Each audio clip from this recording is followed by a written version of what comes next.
Dzisiaj będę rozmawiał z człowiekiem, który niemal poświęcił swoje prywatne życie dla utrzymania i rozwoju języka i kultury łemkowskiej.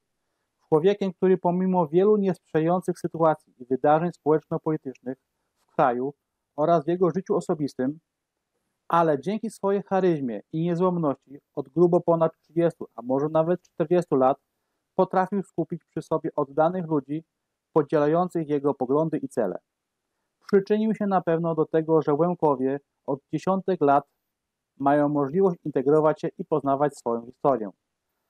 Moim i Państwa gościem dzisiaj jest autor książek o tematyce łemkowskiej, autor scenariuszy teatralnych, twórca pierwszego po przesiedleńczej akcji Wisła Łemkowskiego Teatru, współredaktor czasopisma Besida, członek i współzałożyciel Światowej Rady Rusinów, członek i współzałożyciel Stowarzyszenia Ruska Bursa i mało kto wie, ale był też swojego czasu człowiekiem roku na Watrze w Żdyni.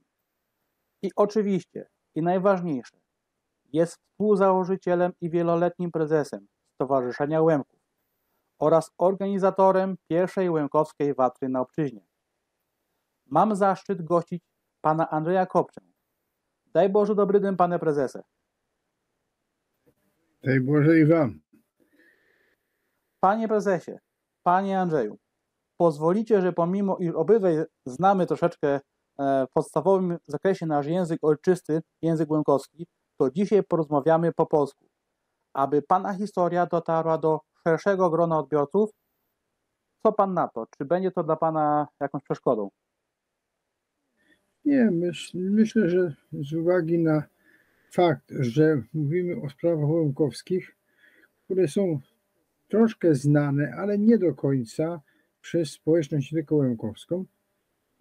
Łemkowską to różnie też bywa, ale również zależy na tym też, żeby dotarła do społeczności polskiej, w której żyjemy od dziesiątków, od setek lat. Tak na marginesie chciałem tylko parę rzeczy sprostować, bo tutaj podałeś troszkę takie informacje nie do końca ścisłe. Po pierwsze, zostałem Lemkiem roku w 1989 roku, ale nie na Watrze w Żdyni, bo jeszcze ich nie było, tylko na ostatniej Watrze Bortnym. Dla mnie to jest większa satysfakcja, bo to była ostatnia prawdziwa łemkowska Watra. Jeśli chodzi o inne historie, no to tym teatrem to też tak różnie bywało. Nie było przedtem teatrów, to był chyba pierwszy teatr, a przynajmniej, przepraszam, były teatry łemkowskie, były. Przepraszam bardzo, w Michałowie, między innymi, czy w Liscu, tworzono spektakle teatralne w oparciu głównie o teksty Iwana Rosenki, ale pierwszym takim teatrem rzeczywiście, który powstał jakby od podstaw i wystawił sztukę prapremierową, to rzeczywiście był Teatr Stowarzyszenia Łemków, który miałem przyjemność prowadzić, no i tego parę premier przygotowałem. No, dzięki oczywiście grupie ludzi, która chciała ze mną współpracować, bo współpraca ze mną nie zawsze była łatwa i jest do tej pory. No to teraz, jeśli chodzi jeszcze o Światową Radę Rusinów, o Światowy Kongres Rusinów, faktycznie jestem jako jeden z współzałożycieli. Byłem też przez jedną kadencję przewodniczącym Światowej Rady Rusinów, to jest organ wykonawczy kongresu w latach 2004-2006. Tak, 6, dobrze. No tylko tak, gwoli dopełnienia tych jakże bardzo dla mnie przyjemnych informacji na mój temat, bo nawet nie wiedziałem, że aż tyle różnych rzeczy robiłem, no, ale jeszcze człowiek już się z czasem... No właśnie mam nadzieję, że nie pominąłem niczego w pana historii. Nie, to myślę, że nawet w sam raz. Okay. Rzeczywiście pół życia tutaj tak już na marginesie poświęciłem. No działam nie od 40, ale tak naprawdę działam od 30, formalnie 33 lat. To byłby okres 1989 do dnia dzisiejszego. No, czyli jak tu łatwo policzyć, jest to 30, prawie 4 lat. No właściwie 34, dlatego że 89 to był praktycznie od początku, a dzisiaj mam już 15 maja roku 2023, więc już przekroczyłem tę granicę 34 lat. No, jeszcze został mi rok, sobie powiedziałem. Dobrze, a teraz proszę. O, inny zestaw pytań. Co prawda przygotowałem sobie scenariusz naszej rozmowy, taki mam tutaj przygotowany, ale z doświadczenia zdaję sobie sprawę, że z tego, że scenariusze dla pana prezesa praktycznie nie istnieją i rozmowa na pewno popłynie niezbadanymi meandrami. Okej. Znaczy, jako twórca scenariuszy filmowych i dramatów, no to ja staram się nie powtarzać tego samego, co chociaż doszedłem do wniosku, że pierwszy pomysł jest zawsze najlepszy. I się do niego najczęściej wraca. No ale rozmawiajmy, zacznijmy od tego, co Tak, ty dokładnie. przygotowałeś, Mirku, a Pan dopowie. ja postaram się Tak w jest. miarę to wszystko dokładnie. Chyba że coś się jeszcze nowego urodzi, tak teraz na początku te informacje prostujące, no to w tej sytuacji na pewno coś tam Tak dołożę, jak będzie trzeba. No to w do takim pieca. razie, Ale na razie zacznijmy od tego, co ty to w przygotowałeś. takim razie na rozgrzewkę zadam trochę prostych pytań. Gdzie się urodzili i gdzie żyli pana dziadkowie i rodzice? I jak się nazywali pana dziadkowie? Z imienia, z nazwiska, zarówno ze strony mamy, jak i ojca. Znaczy, ze strony ojca sprawa jest prosta, dlatego że byli to Kopczowie. Imienia? To znaczy tak, zacznijmy od samych no, pradziadków, to o ile dobrze pamiętam, to chyba był jakiś Kopczajan. Była taka tradycja w tej rodzinie, którą ja niestety złamałem, że zawsze najstarszy syn dziedziczył imię po dziadku. I mój dziadek nazywał się na imię Andrzej. Oczywiście urodził się Świadkiłci, czyli Świątkowej Małej, obecna nazwa, po czym się ożenił z Marią Kościak, moją babcią ze strony ojca, z którą miał 3 synów. Mikołaja, Jana, czyli mojego ojca, i Michała, który był najmłodszy. Natomiast jeśli chodzi o mamę, to jej losy są bardziej skomplikowane. Otóż moja mama ma panieńskie nazwisko Kwoczka, ale moja mama była dzieckiem nieślubnym. Moja babcia nigdy nie wyszła za mąż, natomiast urodziła córeczkę, której nadała imię Emilia, to właśnie była moja mama. O ile się orientuję, a skąd się wywodziła? Więc babcia urodziła się w Bortnym.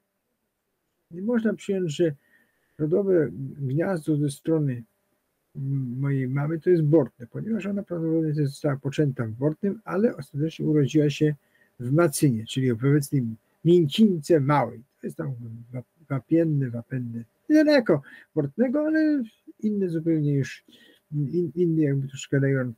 Bardziej, o ile Bortne było i jest praktycznie enklawą łemkowską, o tyle jeśli chodzi już o Mięcinkę czy Macynę dawną, to już jest bardziej taki, no wymieszane to było wszystko.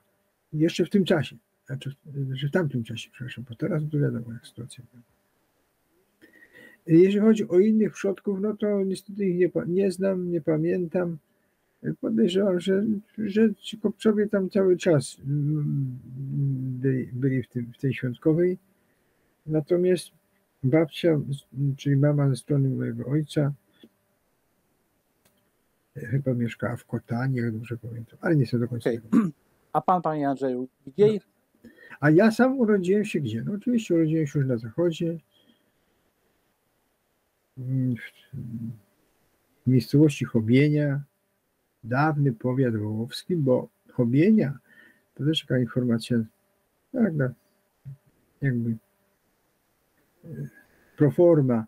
Chobienia obecnie należy do powiatu lubińskiego i to wydawało się jakby logiczne, nie? Ale ówczesny podział administracyjny, który obowiązywał do 1971 roku, do końca, Chobienie przypisywał do powiatu wołowskiego.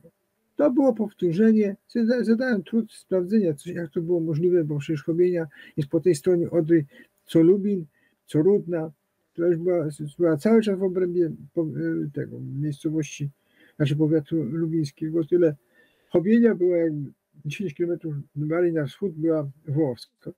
To był stary podział niemiecki administracyjny i to się wiązało z faktem, że przedwojenny Śląsk był podzielony, znaczy Schwiesenland był podzielony na 3 rejencje i de facto 4.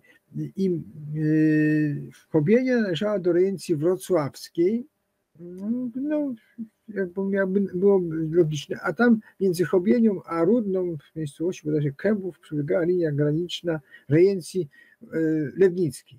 Także tak to wyglądało dosyć ciekawie. Myśmy byli cały czas w powiecie włoskim, do Lubina mieliśmy 29 km, a do Woła 36 na przykład, ale cała komunikacja KS-owska wczesna była podporządkowana i łączność z powiatem Czyli generalnie pana...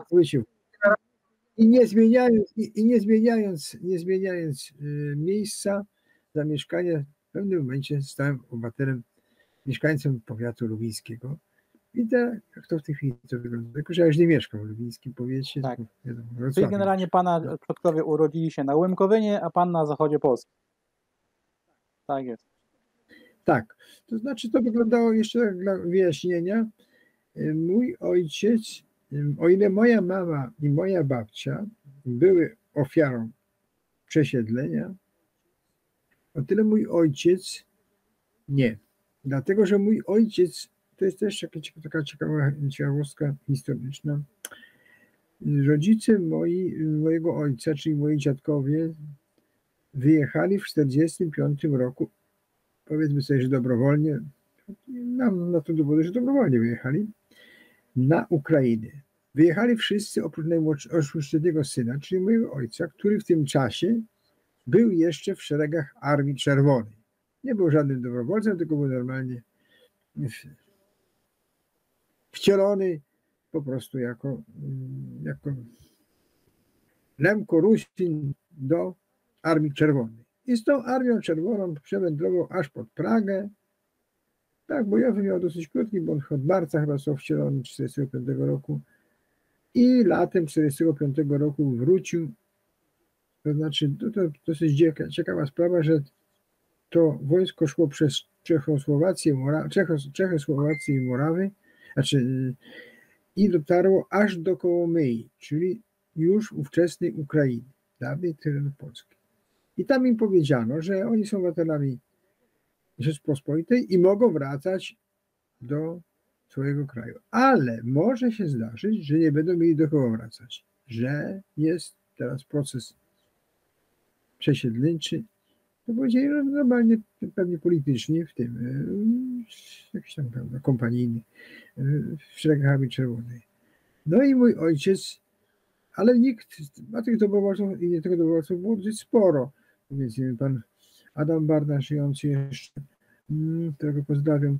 I w związku z tym oni wszyscy jak jeden wrócili do swoich rodzinnych wiosek. No i sprawdziło się to, co powiedział ten oficer, że jedni mieli gdzie do kogo wrócić, tak jak pan Barna, tego cała rodzina została jeszcze w Czarnym, natomiast mi się zdaje, zresztą to niedaleko było przecież. Zdaje się, to był starszy o 2 lata od Adama. W każdym bądź razie mój ojciec zjawił się w tej świadkiłci. Okazało się, że chyba na 45 numerów, 45 rodzin zostało tylko 9. Ale ważniejsza była informacja, którą otrzymał od miejscowych, mianowicie taka, żeby uważał, bo pytali się o niego partyzanci. A partyzanci w tamtym czasie, jacy byli, to wiadomo, jacy byli. Tam krążyło UPA, które tam sobie szykowało drogę ucieczki na zachód. I tam powinna, to już był 45 rok, więc marzenia jakieś tam, prawda, że będzie trzecia wojna światowa, to można było między bajki włożyć. W każdym razie mój ojciec, ponieważ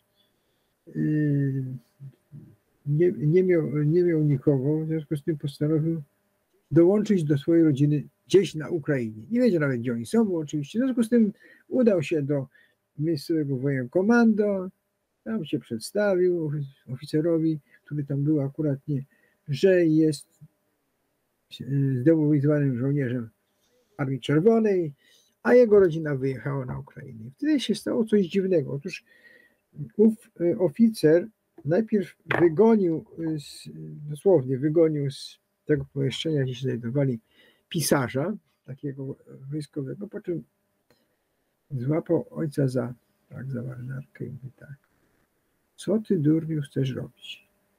Jeśli się boisz banderowców, to wyjedź stąd. Polska sobie z nimi poradzi, a my im w tym pomożemy. Natomiast twoja rodzina będzie płakała, że tam pojechała. Tylko tyle mu powiedział. I ojciec go posłuchał, no i mówi tak jeszcze: wyjedź stąd na ziemię poniemieckie i tam przesiedź ten trudny czas, a potem zobaczysz, co się będzie. I ojciec go posłuchał, no i tak zrobił. I wyjechał. Jakąś tam już drewnianą walizeczką miał, jakąś taką malutką. I dojechał aż bodajże do Ziembic, czy do Ząbkowic Śląskich, tutaj do Ziembic chyba bardziej. I tutaj się jakby zadekował. I był tu, potem jeszcze był w Myszycy Kłodzkiej, pracował. No, nikim wielkim nie był. Pracował jako tam robotnik fizyczny, palarz w szkole i tak dalej. To już było w tym Myszycy Kłodzkiej, ale no i tam czekał. No, oczywiście kontaktu z rodziną, która była na wschodzie, nie miał żadnego. No i dopiero, no oczywiście musiał przyjść 56 rok, kiedy dopiero się jakiś tam kontakt nawiązał. Oczywiście dokładnie nie znam szczegółów, o to nie pytałem, niestety już tego się nie zapytam. Jak to się stało, że on wylądował w tej Chowieni? No, bądź co bądź odległo 100 kilkadziesiąt kilometrów od Byszycy Kłodzkiej. Ja tylko słyszałem tyle, pamiętam, że był taki, że on miał takiego kolegę, który, to był chyba Polak nawet, ale który miał dość dobre rozeznanie, a może i nie Polak, tego nie wiem, właśnie nie mogę sprawdzić, gdzie żyją Łemkowie. Ponieważ to był człowiek kawalerem, w związku z tym dostał namiary na panienkę, która mieszka razem ze swoją mamą w miejscowości Chowienie. No i tam do tej Chowieni się tam wybrał. No oczywiście to był rok 50, bodajże trzeci, dobrze pamiętam. No i potem tam poznał moją mamę. No i swoją teściową też oczywiście. Natomiast tam z czasem się ożenił, no i okazało się, że trafił dobrze. To było małżeństwo, które trwało pan 50 lat. Natomiast efektem było dwóch synów, czyli ja i młodszy o 4 lata brat Roman. Natomiast historia mojej babci i mojej mamy też jest ciekawa, ponieważ one też wyjechały do kraju szczęśliwości, gdzie płoty są grodzone kiełbasami. Też one cierpiały biedę, w związku z tym dla nich te opowiastki, że tam jest lepiej, to na pewno było jakieś wabiki. W każdym bądź razie one w 1945 roku też wyjechały na Ukrainę. Znaczy nie też, no bo też jak, to mam na myśli mojego dziadka, mojej babci i moich stryjków, natomiast nie ojca, natomiast one wyjechały, jak mama mówiła, że jak wyjechały na aktę apelską, czyli na początku listopada, tak na tą aktę apelską wróciły za rok. I to ciekawostka, jak wróciły? Ponieważ jeszcze wrócę do rodziny mojego ojca, mojego taty, czy niania, to oni też, bo oni wylądowali gdzieś koło Charkowa. Ja mówię, jak sobie trawy pojedli, to zobaczyli, gdzie oni trafili. I chcieli wracać. Zresztą nie tylko oni. No i oni dotarli aż do Lwowa. A tu ich już zatrzymano i powiedziano, że wy już jesteście grażdanini sowieckiego Sojuszu, czy obywatelem, wyście podpisali deklarację i dla was powrotu do Polski już nie ma. I w związku z tym zaczęli szukać miejscowości, która gdzieś są skupiska łemkowskie. To były w ogóle ciekawe czasy, bo tak, z jednej strony mówi się, że w Związku Radzieckim to oczywiście przemieszczanie się i kontakty były bardzo mocno ograniczone, to prawda. Ale mój dziadek trafił do dużego skupiska Łemków w okolicy Kałusza. I mało tego, to nie byli tylko tacy Łemkowie gdzieś z innych terenów, to byli sąsiedzi z Nieznajowej, Żydlickiego i tak jeszcze z paru innych miejscowości, które miejscowości to były obok, i oczywiście Świadkiwki, Świadkowe też byli. No i w związku z tym oni trafili tam oczywiście nie do miasta, bo to była sytuacja podobna jak przesiedleńcza, jak w 1947 roku, że też można tylko było zamieszkać w kołchozach na wsi, nie w miastach, absolutnie, do miasta nie było możliwości. W tym przesiedleńcą 1945 roku. Natomiast moja babcia z moją mamą, no szybko się zorientowały, gdzie one trafiły. I w związku z tym zaczęły kombinować, jak sam się też wydostać do Polski. No i one w przeciwieństwie do mojego dziadka i mojej babci, ze strony ojca, miały to szczęście, że jeszcze tam byli na tych terenach Polacy. I Polacy szykowali się do wyjazdu. No, do Polski mieli wracać. Z Polski do Polski. Z dawnej Polski do obecnej Polski. I moja babcia, którą życie nauczyło wielu gorzkich rzeczy, była dosyć sprytną kobietą, zresztą mama też ponieważ trzeba. Nie wiem, kto dokładnie sprawę załatwił. W każdym razie poszły do miejscowego księdza rzymskokatolickiego i powiedziały, że one są greokatoliczki, co zresztą było zgodne z prawdą, i one chciałyby wrócić do Polski, ale nie mają jak. I ten ksiądz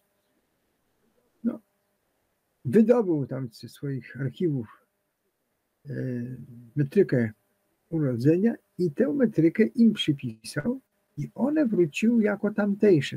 To miejscowość nazywała się Podzamcze bodajże i one wróciły do Polski jako repatriantki. Panie. Więc mało tego, jeszcze zabrały są zaprzyjaźnioną rodzinę Kołtków i córka tychże Kołtków, którzy nie wrócili, nie do końca wrócili, bo tam była taka sytuacja, że rodzice, czy babcia i dziadek tej pani Natalii, później po mężu Horbal, swego czasu długoletniej sołtyski z wsi Bortne, jej dziadek, znaczy jej tato, przepraszam, został tam, żeby pochować rodziców, dokładnie. Chodziło o to, że rodzice już byli tak starzy, że oni nie byli w stanie takiej podróży znieść, nawet gdyby tego.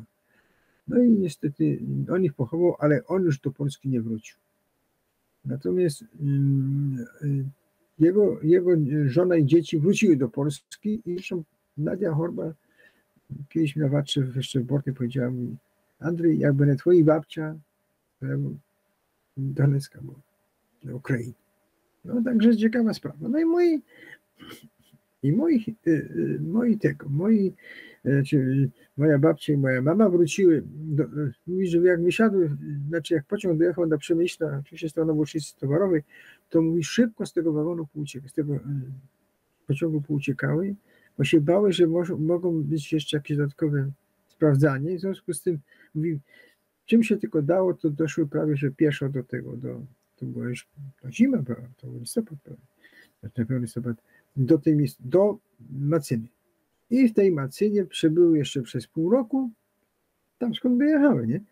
No i w czerwcu przyszło polskie wojsko i kazało się zbierać następną podróż, nieznane. No i teraz jeszcze taka ciekawostka, jeszcze do końca, bo to jest coś. Przyjechały one do Chodni.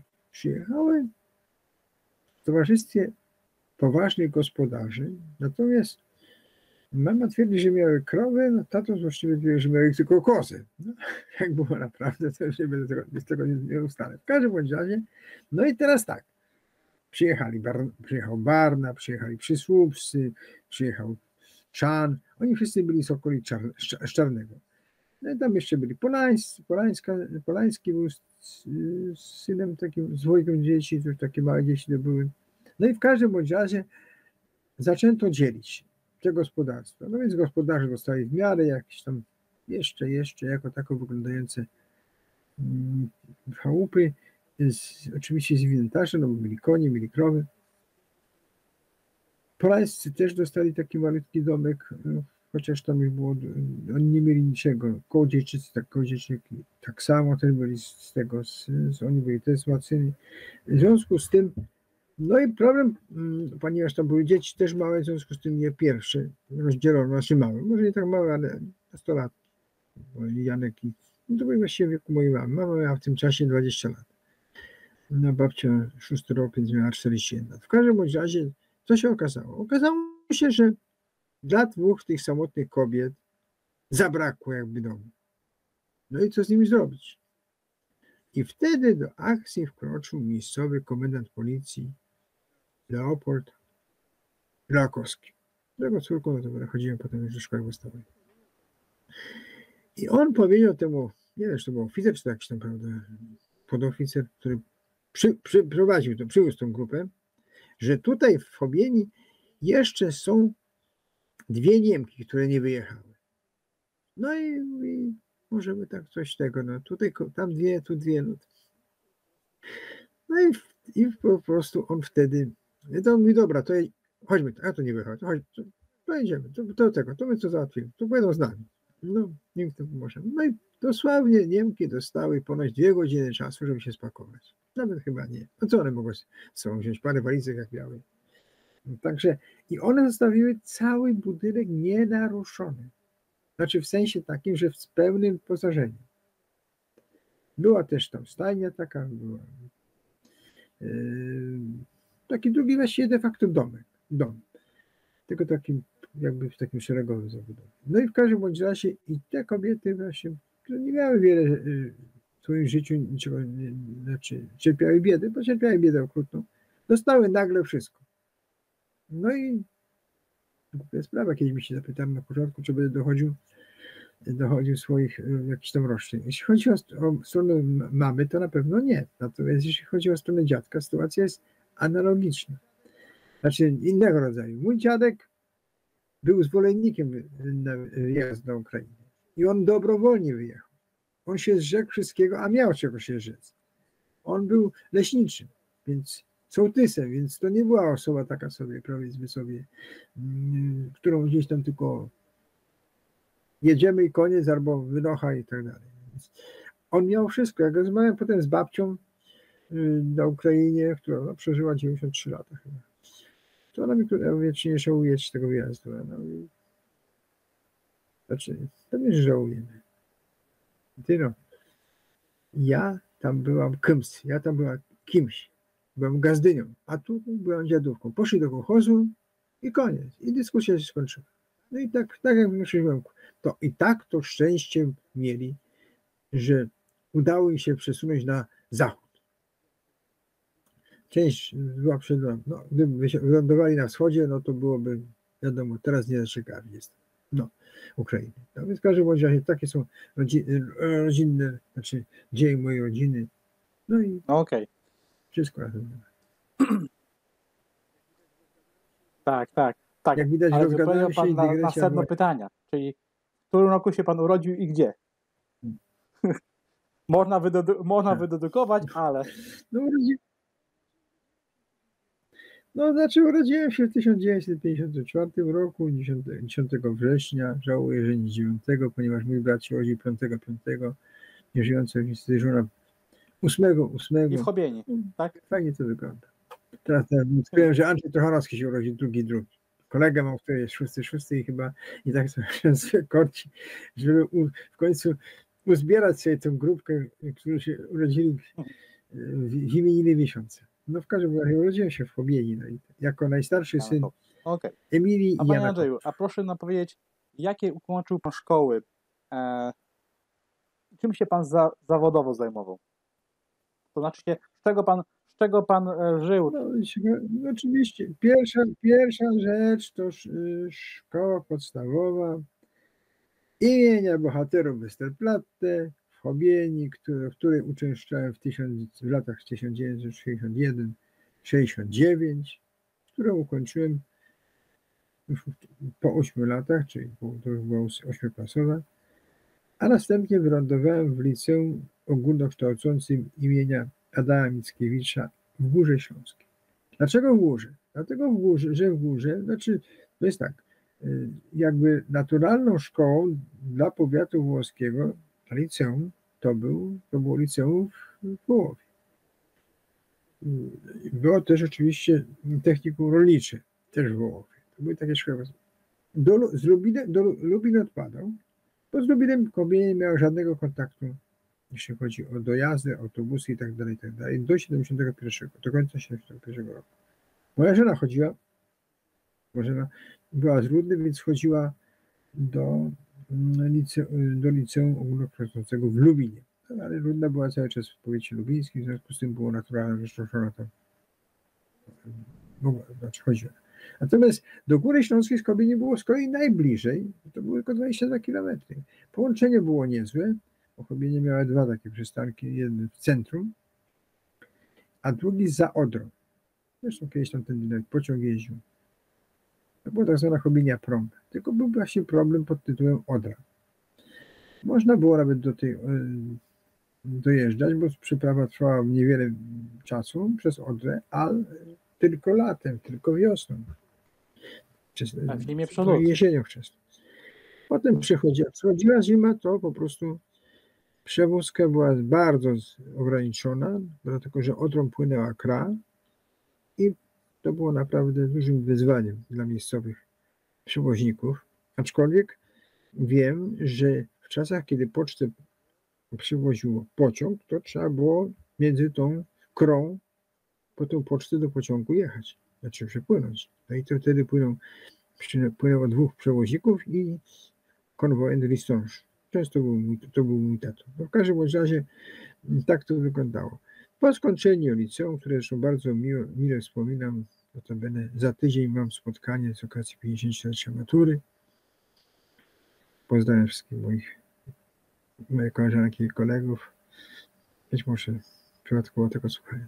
W każdym razie tam chodziłem w latach 1969-73, które ukończyłem, zdałem maturę i w 1973 roku dostałem się na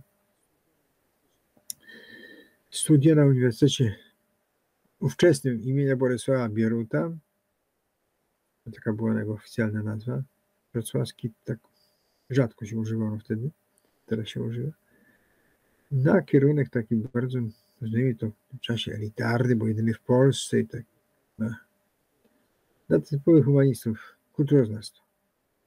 No i to ukończyłem w 1977 roku z tytułem magistra. Nieco później, bo w latach 82-84 studiowałem zaocznie w Państwowej Wyższej Szkole Teatralnej w Łodzi na kierunku scenariopisarstwo. Zajęcia odbywały się głównie w zespołach filmowych na ulicy Puławskiej, w tym czasie w Warszawie. Ja też to skończyłem. No w każdym bądź razie jeszcze w międzyczasie pracowałem trochę w szkole, jako nauczyciel zajęć polekcyjnych w Chojnowie, notabene zespołu szkół rolniczych w roku 82-83 na przełomie. Aczkolwiek to już była moja kolejna praca. Pierwszą pracę zawodową zacząłem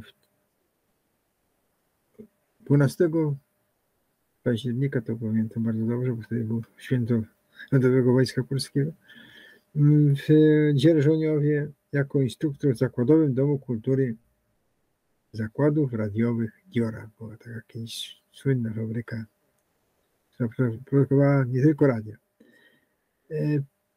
Tam pracowałem do 1978 roku do końca, z tym, że cały rok 78 rok to był okres służby wojskowej, najpierw w szkole oficerów rezerwy, to się tak nazywało, o specjalizacji oficer polityczny. No, ponieważ to byli ludzie po studiach, po humanistycznych, chociaż nie brakowało też leśników, inżynierów i tak dalej. No ja jako kulturoznawca nie mogłem pójść do żadnych tam, powiedzmy, saperów, czy na przykład samochodowych czy artylerii, bo ja po prostu nie miałem kwalifikacji. Tak tam brali ludzi, którzy musieli mieć pewne określone umiejętności. I to było przez pół roku, po czym następne pół roku spędziłem, no jeszcze o to wspominam, w Głogowie, ale ciekawe, bo w pułku pontonowym. To taki kiedyś pułk pontonowy w Głogowie dla Wojska Polskiego. No i tam spędziłem następne pół roku i zostałem potem promowany na pierwszy stopień oficerski, jak to zapisano w akcie promocyjnym z dniem przeniesienia do rezerwy. Czyli to, że mi tam generał bodajże Jaworski się nazywał, w Słubicach klapnął po pagonach szablą, to jeszcze nie oznaczało, że ja jestem już automatycznie oficerem. Dopiero jak mnie z wojska wypisano, dopiero wtedy zostałem. Bo to się wiązało z uposażeniem. To jeszcze przez dzień czasu, bo tyle mniej więcej było. A to było na koniec. Jaki to był stopień wojskowy? Dokładnie. W każdym razie podporucznik rezerwy. Mogłem mieć nawet porucznika pełnego, bo zostałem wezwany na ćwiczenia na 90 dni, które kończyły się awansem na porucznika, ale udało mi się. Kolega, w tym czasie już pracowałem w teatrze w Wałbrzychu, bo w latach 79-81 przyniosłem się do Zakładowego Domu Kultury Dzierżoniowskich Zakładów Przemysłu Bawełnianego Silesiana. No i tam byłem, powiedzmy sobie, do stanu wojennego. Potem byłem przez czas bezrobotnym, ale nie jestem takim kombatantem, jak sobie niektórzy przepisują. Przecież miałem taką alternatywę, żeby nie miałem wyboru. W każdym razie od 1 lutego do 82 roku do 30 września 83 roku pracowałem w Zespole Szkół Rolniczych w Chojnowie jako nauczyciel zajęć pozalekcyjnych. Bardzo mile wspominam ten czas. A potem się przeniosłem do Teatru Dramatycznego imienia Jerzego Szańskiego w Wałbrzychu. No i tam początkowo byłem jako organizator widowni, potem koordynator pracy artystycznej, a kończyłem jako zastępca dyrektora, którym w tym czasie był znany skądinąd Wowo Wilicki. Też zresztą bardzo dobrze mi się współpracowało. No i to tak było do roku 90 do końca. W 90 roku w końcu się ożeniłem. No, w końcu, bo miałem w tym czasie już 35. Na tamte czasy to stary kawaler. Nie? Nie, to nie był stary kawaler. Przepraszam bardzo. Ja mam swoją. Stary kawaler to była stara panna w tym czasie, która miała 30 parę lat. No i moja żona była starą panną.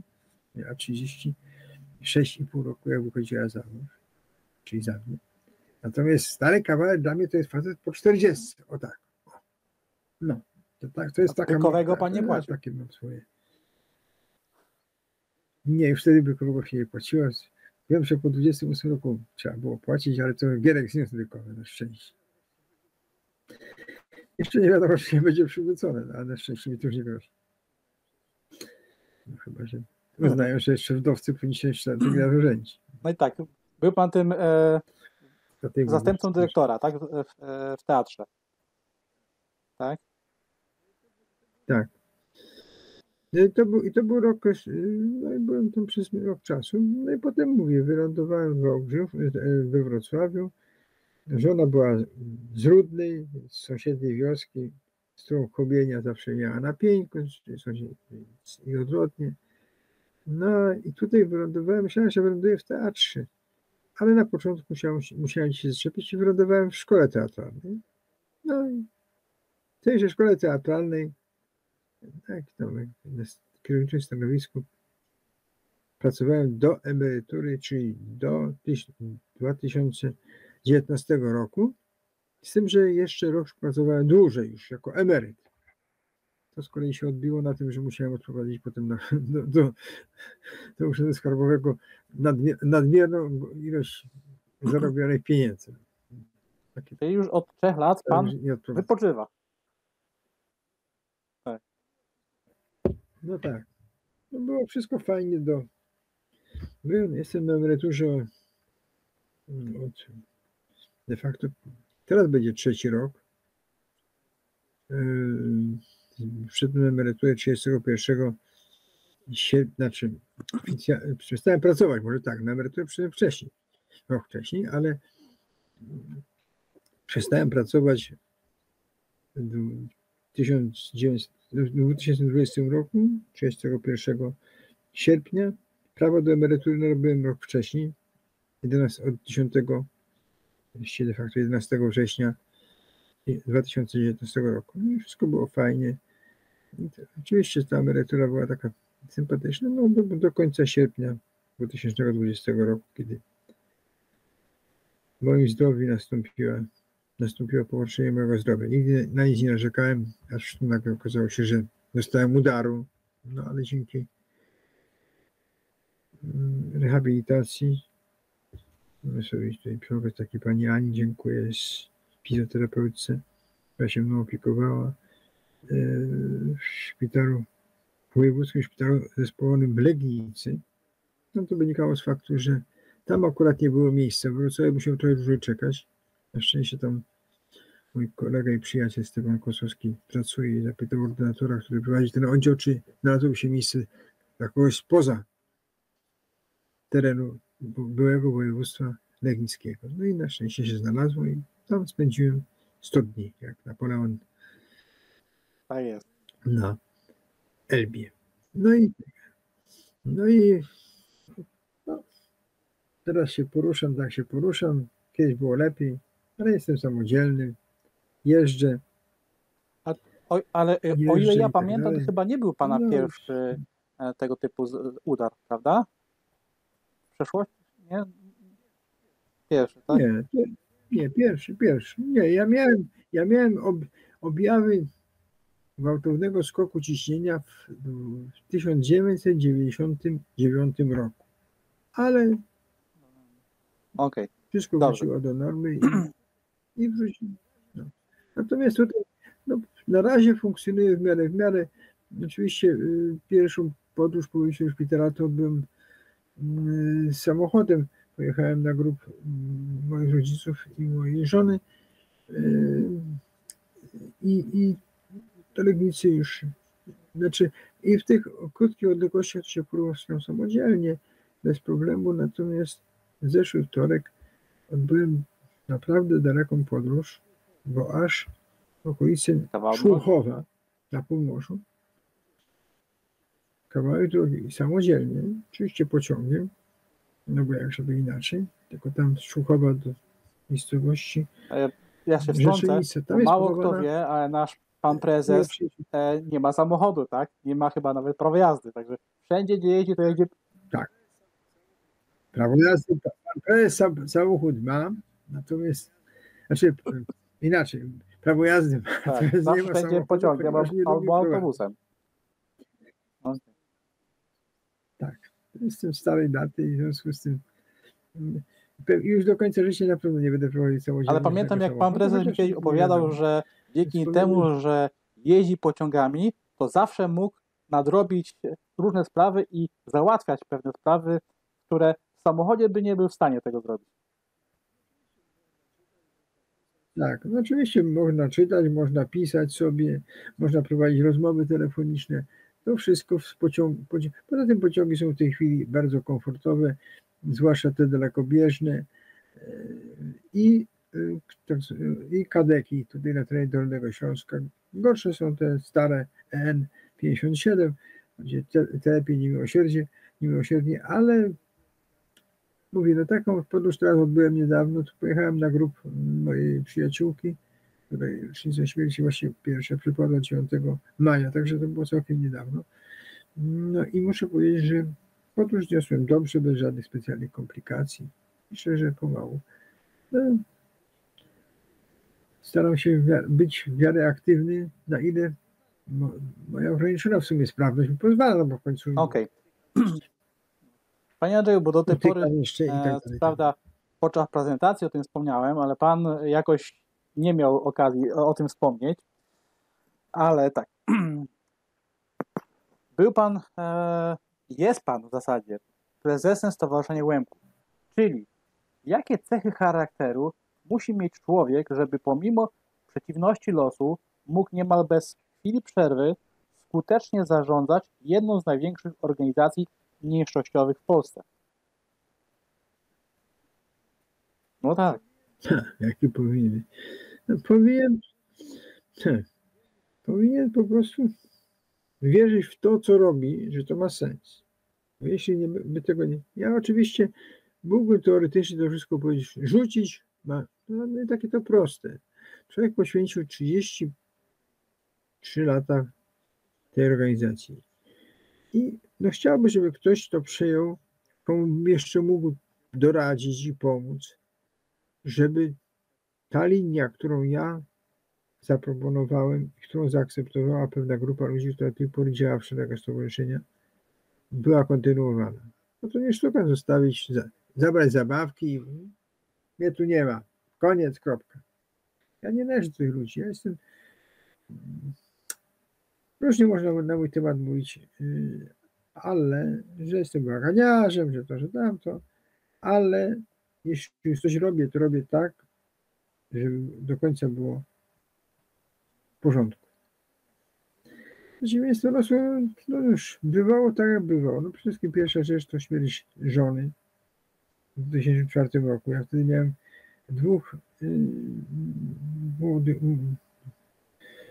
młodych chłopaków, jak miałem 12 znaczy, przepraszam, 11 i 13 lat, no, znaczy chyba nie tego. Znaczy to były dzieci jeszcze, zostałem stąd wychodzić. Ale ktoś mówi, no faktycznie, to ja mówię tak, to oczywiście był dla mnie, no było to wyzwanie, ale zawsze przytaczam, ja znam człowieka, który miał jeszcze gorszą sytuację, a który z tej sytuacji wybrnął. To jest przykładem, znaczy podaję przykład Jurka Stawińskiego, który został z piątką małych, jeszcze mniejszych dzieci, w tym niemowlaka, no to już w ogóle. Ale jak coś sobie dał radę. No i myślę, że jak człowiek chce, robi coś, co czegoś przekonany, to zrobi wiele rzeczy, które by się wydawały w sumie mało realne, albo no, powiedzmy sobie, że sytuacja rodzinna nie zmusza do tego, że nie będę już robił to, tamto. No a jednak robię. Tak samo jak Jurek nie przestał robić Świata pod Keczerą i prowadzi zespół Keczera. Po prostu to jest też jakiś sposób na zapełnienie pustki po najbliższej osobie, która odeszła. No to jest normalne. Teraz też bym powiedział, że znaczy nie jest tajemnicą, ja już zapowiedziałem wcześniej, że w 80, że jak dożyję tych 70 lat, co nie jest takie wcale pewne, bo może być różnie, czy już taki wiek przedpoborowy, no to już wtedy rezygnuję z oficjalnego tytułu stanowiska prezesa. Oczywiście będę pomagał tak jak będę mógł, zarówno w sprawach merytorycznych, jak i nawet organizacyjno-fizycznych, jak trzeba, jak będę się czuł na siłach, to też wezmę miotłę albo grabki, albo szpadrę w Michałowie na watrowisku i też będę to robił. Ponieważ ja uważam, że to jest coś, dlaczego warto żyć. Ja jestem człowiek ideowy. Człowiek, który by chciał objąć takie stanowisko, jak pan do tej pory obejmuje, musi być ideowcem.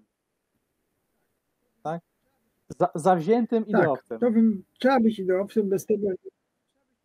Tak, no ja wiem.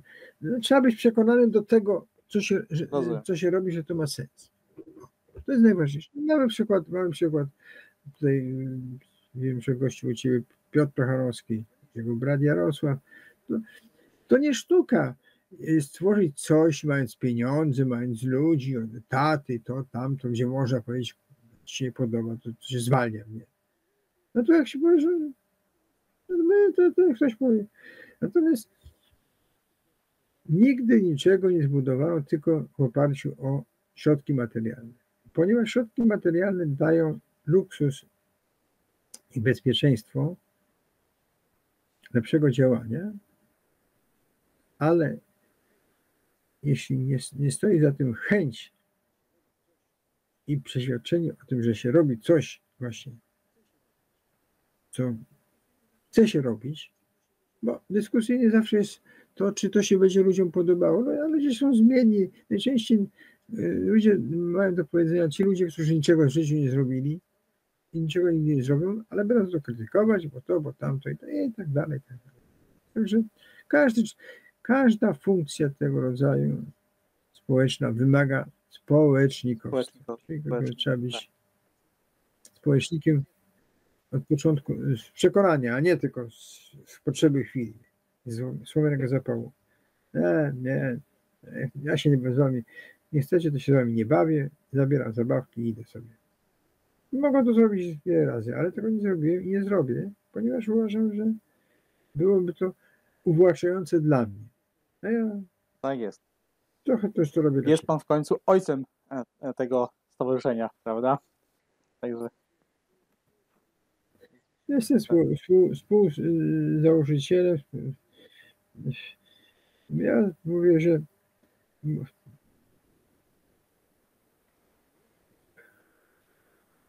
pierwszą osobą, która ten temat podrzuciła... Do tego za chwilę dojdziemy. Mam kolejne pytanie. Starsi ludzie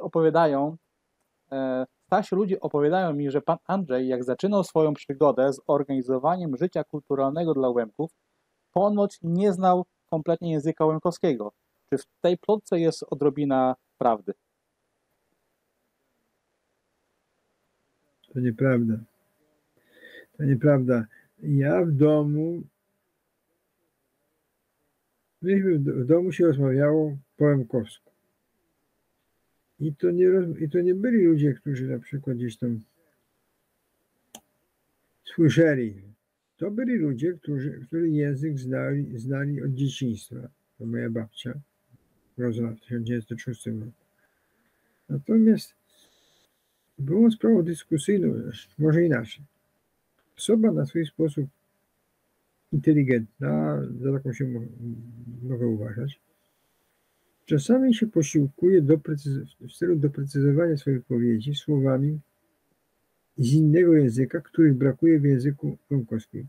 Oczywiście język łemkowski jest w miarę bogaty, ale czasami brakuje słowa, które by precyzyjniej bardziej oddawało to, co chcę powiedzieć.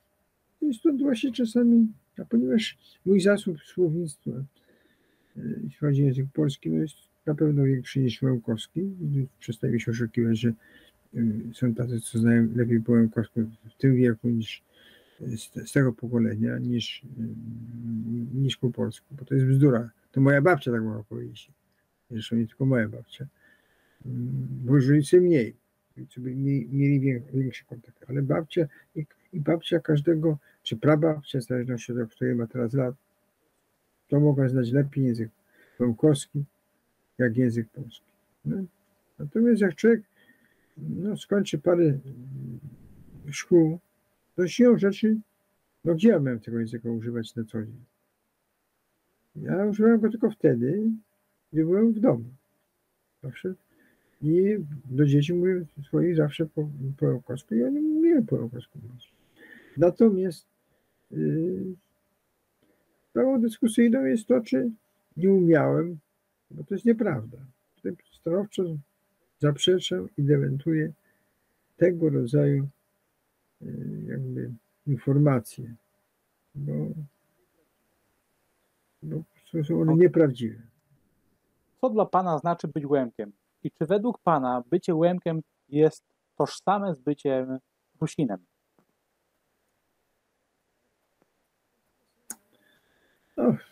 To jest kwestia nazewnictwa. Na pewno trzeba pamiętać, że wszystko się wiąże z kulturą, językiem, która była w sumie taka sama. Kultura łemkowska, kultura rusińska w obrębie, nazwijmy to, terytorium Polski, czyli Łemkowiny, to jest taka sama. Tam jest znak równości.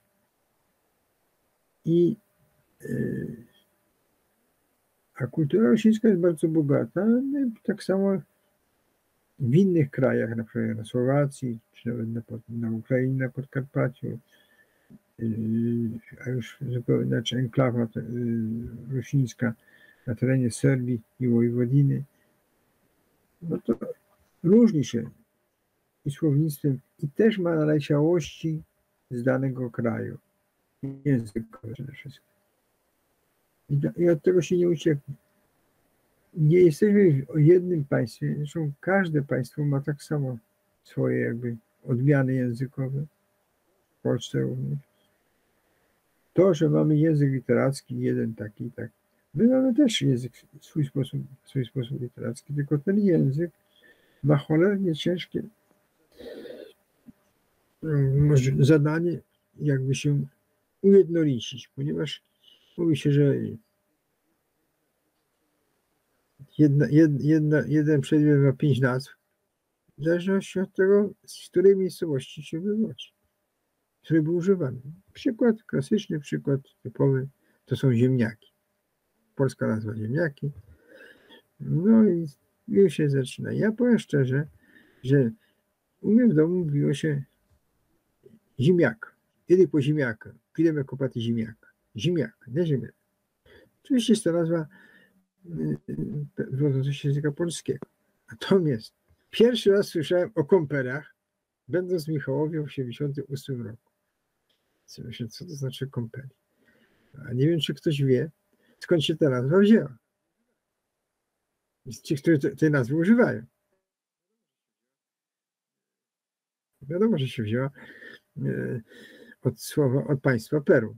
Kom, niemieckiego, albo z Peru. I jest wyłękinizowana, czyli nazwa państwa Peru na Łemków oznacza ziemniaki. No i to wszystko. I kromper, i komper, i krom to też jest po prostu. Przyszły z Peru, tak. No, ale co dla pana znaczy być Łemkiem? Z niemieckiego kaman. No to znaczy przede wszystkim rozwijać swój język i swoją kulturę.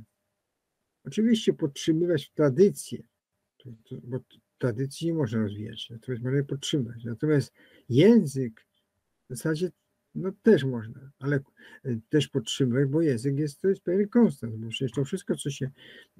Działalność słowotwórcza, nowotwórcza jest bardzo jakby ograniczona i zawsze będzie się brała skądś tam z jakiegoś języka kraju, z kraju, w którym żyjemy i będziemy to urabiać, łękizować.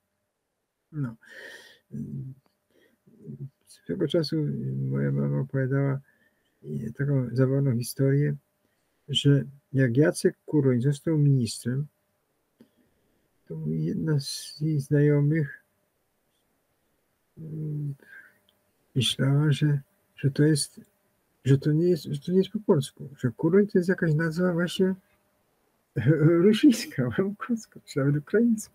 Zresztą tyle było zgody z tym, że Kuroń był przecież na pół Ukraińcem. No ale nie w tym rzecz. I ona stwierdziła,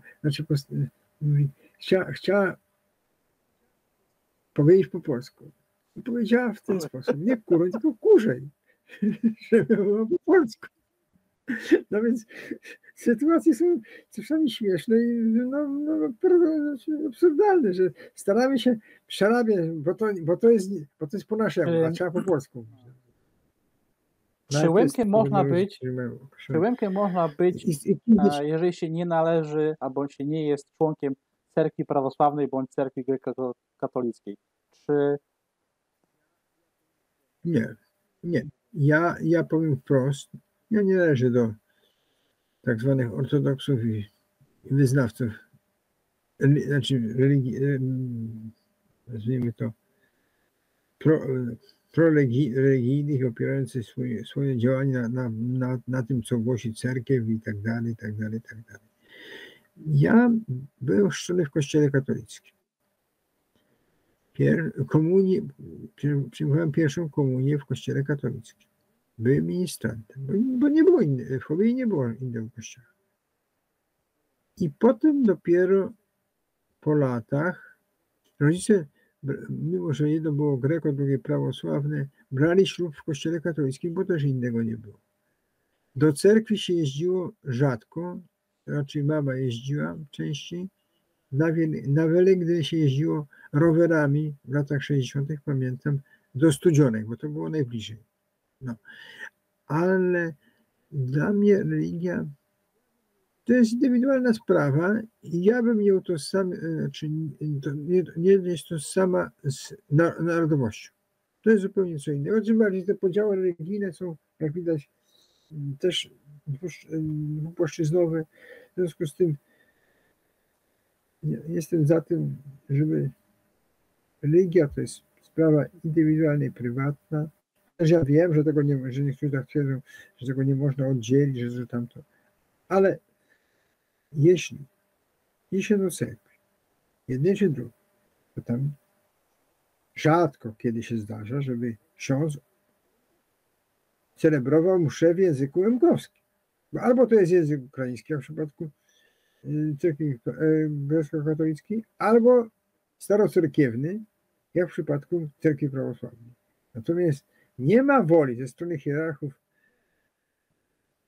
zwłaszcza prawosławnych, bo tam ci grecko-katolicy to wiadomo, że oni będą forować język ukraiński, żeby czytać Ewangelię i tak dalej po łemkowsku, dla społeczności łemkowskiej, ponieważ oni po prostu nie uważają, że to jest język. Taka jest prawda. Mogą sobie opowiadać, mogą niby rozmawiać w języku łemkowskim, dałem przykłady, ale jeśli chodzi o celebrowanie, oni mają swoje kanony i tego przestrzegają. Także kim być łemkiem? Łemkiem przede wszystkim zachować swój język, zachować i rozwijać kulturę. To jest sprawa najważniejsza. I być wierny pewnym tradycjom, pewnym zwyczajom, pewnym normom postępowania. A jeśli chodzi o kulturę, to jest kultury duchowej, natomiast w sensie materialnym, to wiadomo, że trzeba jednak, trzeba przede wszystkim szanować i ratować to, co się daje, jeśli chodzi o dziedzictwo kulturowe, co wcale nie znaczy, że mamy być skansenem, bo to jest najgorsze, co może być. I tak prześledziłem troszeczkę repertuar Lemkowyny i muszę powiedzieć, że chwała Jarosławowi Czackiemu za to, że on tę kulturę,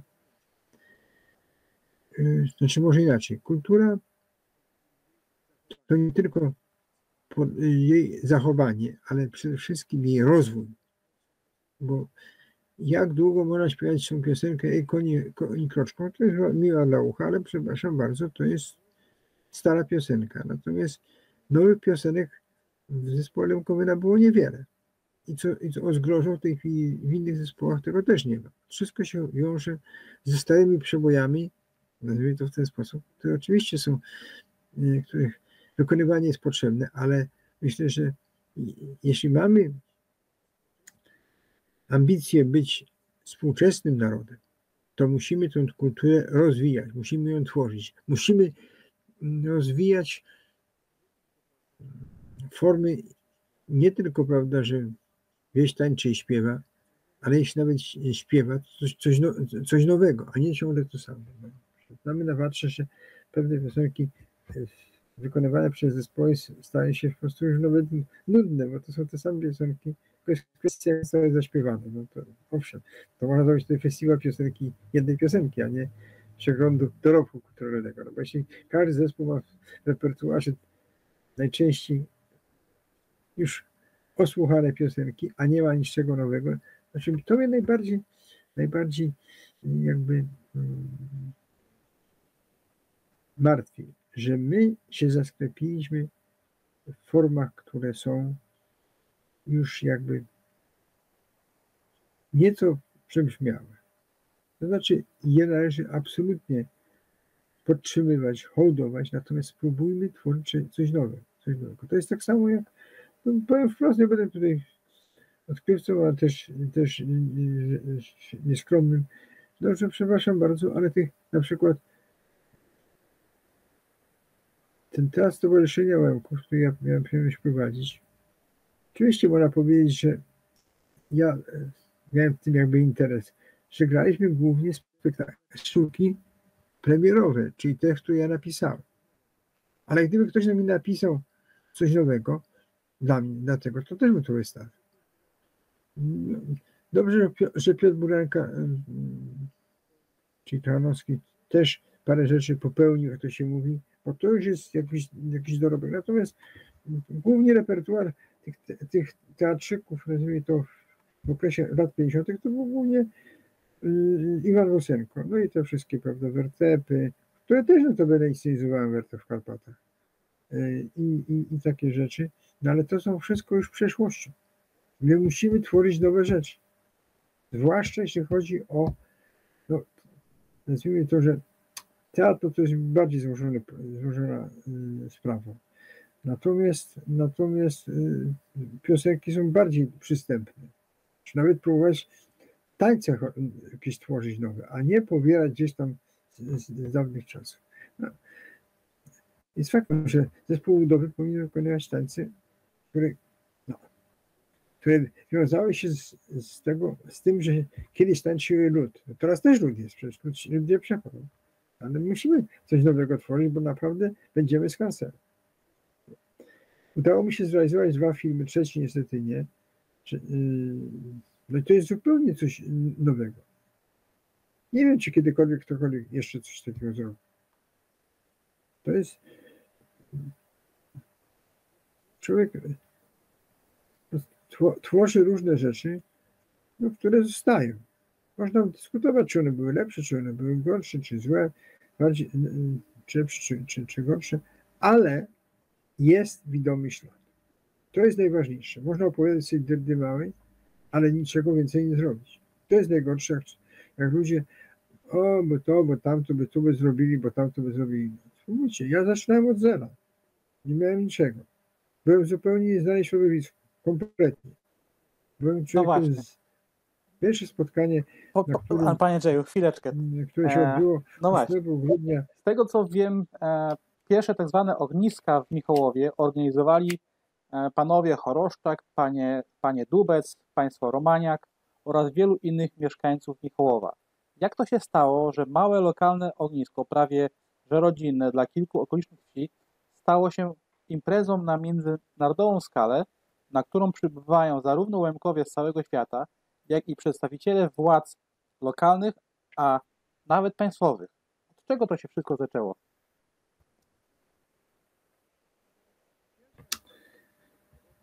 To znaczy tak, pierwsza rzecz to powinien jeszcze raz podziękować, zresztą czyniłem to wielokrotnie, pomysłodawcom tego spotkania, tego ogniska sławetnego, który zostało rozpalone pod koniec maja, o ile dobrze pamiętam. Teraz pewnie będzie kolejna rocznica, nie w sierpniu, tylko pod koniec maja. I mało tego, nawet jeden z jego pomysłodawców, myślę, że główny animator, czyli Jarosław Choroszczak, sam nie pamięta, kiedy to było. Więc było strasznie gorąco. Więc ja powiedziałem, że jeśli było bardzo gorąco, to ja wiem, kiedy to było bardzo gorąco, ponieważ w tym czasie miałem taką sympatię w Bolesławcu i rzeczywiście pod koniec maja było bardzo gorąco. I to w tym czasie musiało być. Mówi, że na pewno nie było w sierpniu. No i to prawda. No i zakładamy, że przyjęliśmy tam datę 26, czyli jak Dzień Matki. No ale w każdym bądź razie to rzeczywiście była impreza lokalna. No i chwała za to tym, którzy ją stworzyli, czyli bracia Choroszczakowie i tam siostra, też Marysia zdaje się w tym maczała palce, ale to oni sobie lepiej by sobie powiedzieli, oraz ich kuzynki z siostry Dubec. Czyli tam była chyba Szczewka na pewno i Anna chyba, mniejsza porucznik. To one były. Gienia była za mała. Gienia zresztą pamiętam ze szkoły, ze szkoły rolniczych w Chojnowi. Bardzo była zaskoczona, kiedy mnie zobaczyła. No, ja byłem wtedy takim młodym nauczycielem po 30, ona była taką nastolatką jeszcze. Ale ja ją pamiętałem, jak to zapamiętałem sobie. No, w każdym bądź razie ja miałem troszkę inny kontakt. nie wystawiałem ocen, natomiast im proponowałem różne fajne, znaczy fajne, między innymi takie quasi teatralne zajęcia, takie przeglądy teatralne. To było fajne. I tak stąd pamiętam to właśnie gminę. A wracając do Watry, no to oczywiście zaczęto i potem się dołączył pan Romaniak, który przez następne lata, to były już lata 80., był cały jakby spiritus movens. Skąd się nagle wzięło stowarzyszenie tam w Michałowie? Zobacz, więc to się wiąże ze sprawą przejęcia Watry w górach przez Zjednoczenie Łemków. Jak wiadomo, właśnie nie wiadomo, w latach 83-89 Watrę organizował zespół Lębkowyna. Ponieważ to był zespół, który posiadał jakby moralne prawo do tego rodzaju imprez, bo skupiał ludzi zarówno z gór w swoich szeregach, jak i z zachodu, więc jakby integrował. Po drugie, władze, pamiętajmy, jakie to były czasy. To był stan jeszcze w tym czasie, kiedy się zaczęła pierwsza Watra. Władze rozmawiały z jakimiś tam organizacjami. Lębkowyna nie była tak, nie wiem dokładnie jej statusu, czy chyba nie była zarejestrowana, ale w każdym razie jako zespół pewnie była troszeczkę, gdzieś tam miała jakieś tam, jeszcze w latach 70. na pewno, w 80. było, bo tam mieli problem innego rodzaju. W każdym bądź razie skończyło się na tym, że pomysłodawcy tej imprezy w górach, czyli wymieniam w kolejności alfabetycznej, Władek Hraban i Piotr Trochanowski, który działał w zespole Lębkowyna notabene, nie byli dla władz lokalnych żadnymi partnerami. To są osoby prywatne. W związku z tym poza tym pamiętajmy, że to był jeszcze w tym czasie, to był teren nadgraniczny. W związku z tym zorganizowanie imprezy, na którą przyjadą ludzie z zewnątrz, wiązało się z pewnymi problemami politycznymi. W związku z tym władze musiały mieć partnera. Jaki on by nie był, ale był, czyli Lębkowyna.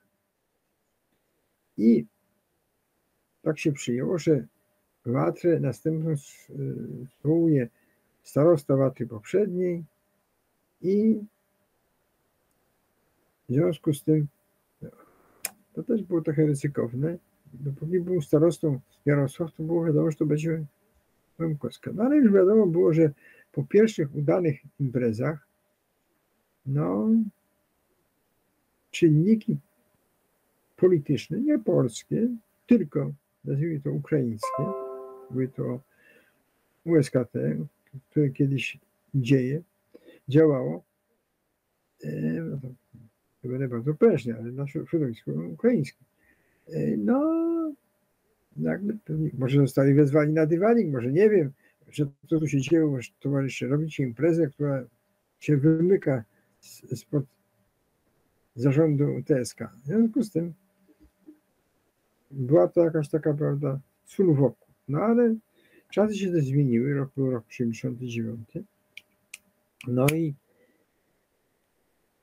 nagle Watra Łemkowska stała się imprezą ukraińską. To znaczy w 1989 roku było wiadomo, że już Watr więcej Wortym nie będzie, bo ona się odbywała na terenie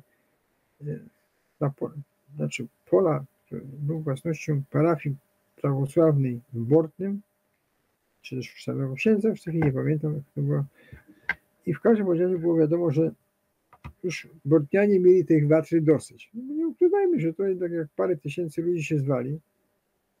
Poza tym przecież tam nie było żadnej infrastruktury, nawet głupich toalet nie było, były tylko jakieś tam bardzo prymitywne, ale poza tym ileż można tych wychodków było same wychodki, bo musiały być, no przecież wiadomo, że na tych parę tysięcy. Ja wiem, że zasada była prosta. Idziemy się myć jak najwyżej w górę, bo wiadomo było, że przed nami się niżej się myli, albo coś jeszcze innego, a jeszcze ci na dole to w ogóle nie przerąbane. W każdym bądź razie trzeba było, ludzie szli czasami nawet parę kilometrów rzeczką do góry, żeby się umyć w czystej wodzie. No w każdym bądź razie to wyglądało tak, że ta Watra pierwsza, która została przeniesiona do Żdyni, a którą miało pierwotnie organizować Stowarzyszenie Łemków. O biedaniu nikt tutaj nie słyszał. Mało tego, tam, chyba pan Władek Hraban, założyli koło Stowarzyszenia Łemków w Żdyni. Jego szefem był niejaki Wasyl Czuchta. A tereny, na których odbywała się później Watra, zostały jakby czy wykupione, czy zostały jakby w arendowanie przejęte przez miejscowych gospodarzy w Żdyni.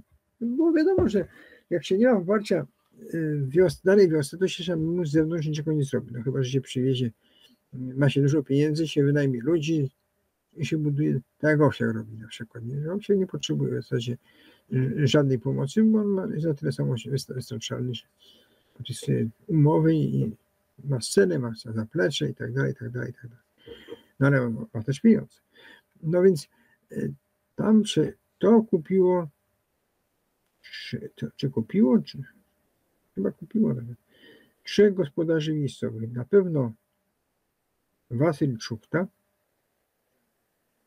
na pewno Dziamba, imię już nie pamiętam, i czy Teofil Dubec, to też nie pamiętam, w każdym razie to był poprzedni starosta Watry.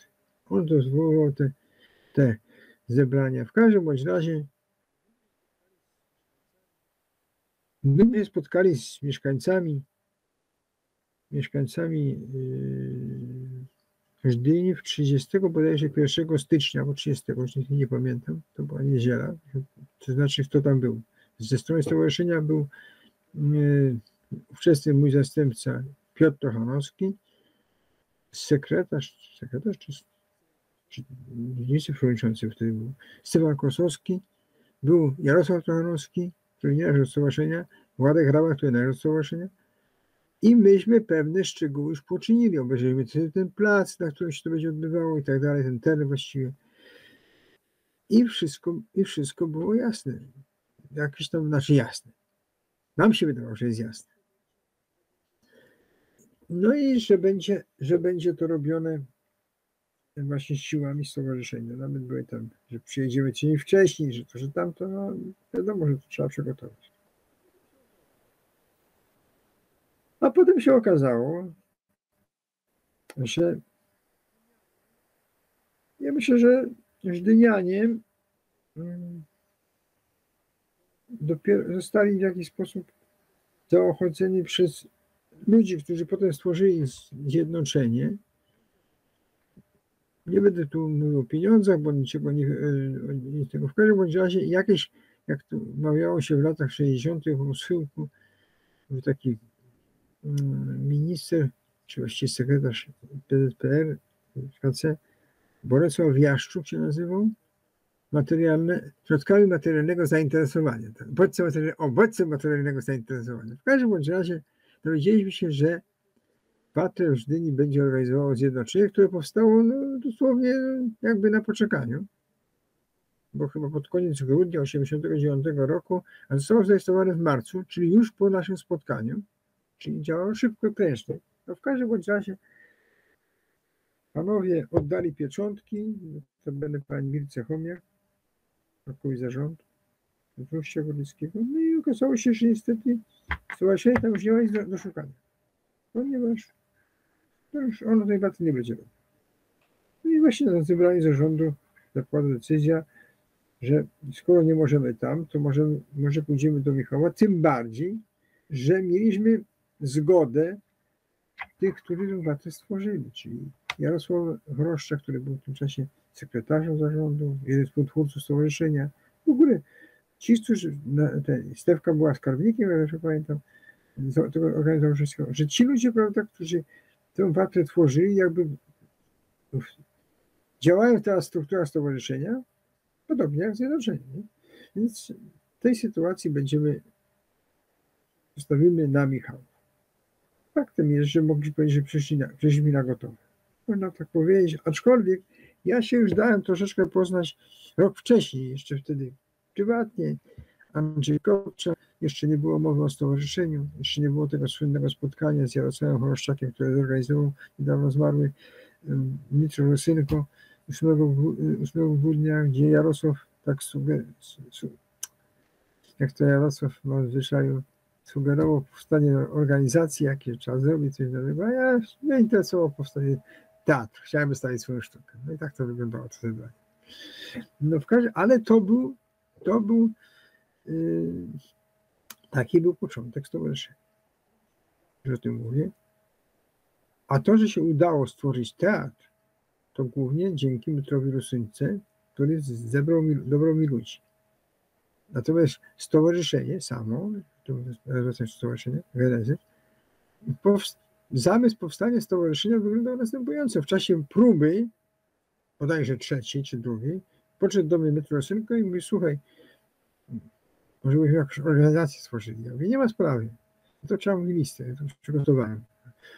Rosynko był takim bardzo dokładnym, precyzyjnym człowiekiem, już miał gotową listę. Ja się wpisałem pierwszy i tego się zaczęło.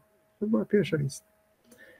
To nie wiem, się podziała. Potem ta, która poszła do udziału spraw administracyjnych w Urzędzie Wojewódzkiego w Legnicy, to była inna lista. To była lista już zebrania załoczyńskiego, na którym widniały m.in. nazwiska takich osób jak Stefan Władyk, jak Wasyl Szost, jak Dziamba był, czy Gocz, w każdym razie, z których tworzyli potem objednanie. I być może to spotkanie w lutym, które miało miejsce, czy właściwie w marcu, na początku, 4 marca, spowodowało to, że zjednoczenie zarejestrowało się pod koniec marca tego samego roku, 1989 roku. No i w każdym razie myśmy postawili do Watry, że tą Watrę będziemy robić jako zjednoczenie, jako stowarzyszenie, będziemy robić Watrę w Michałowie.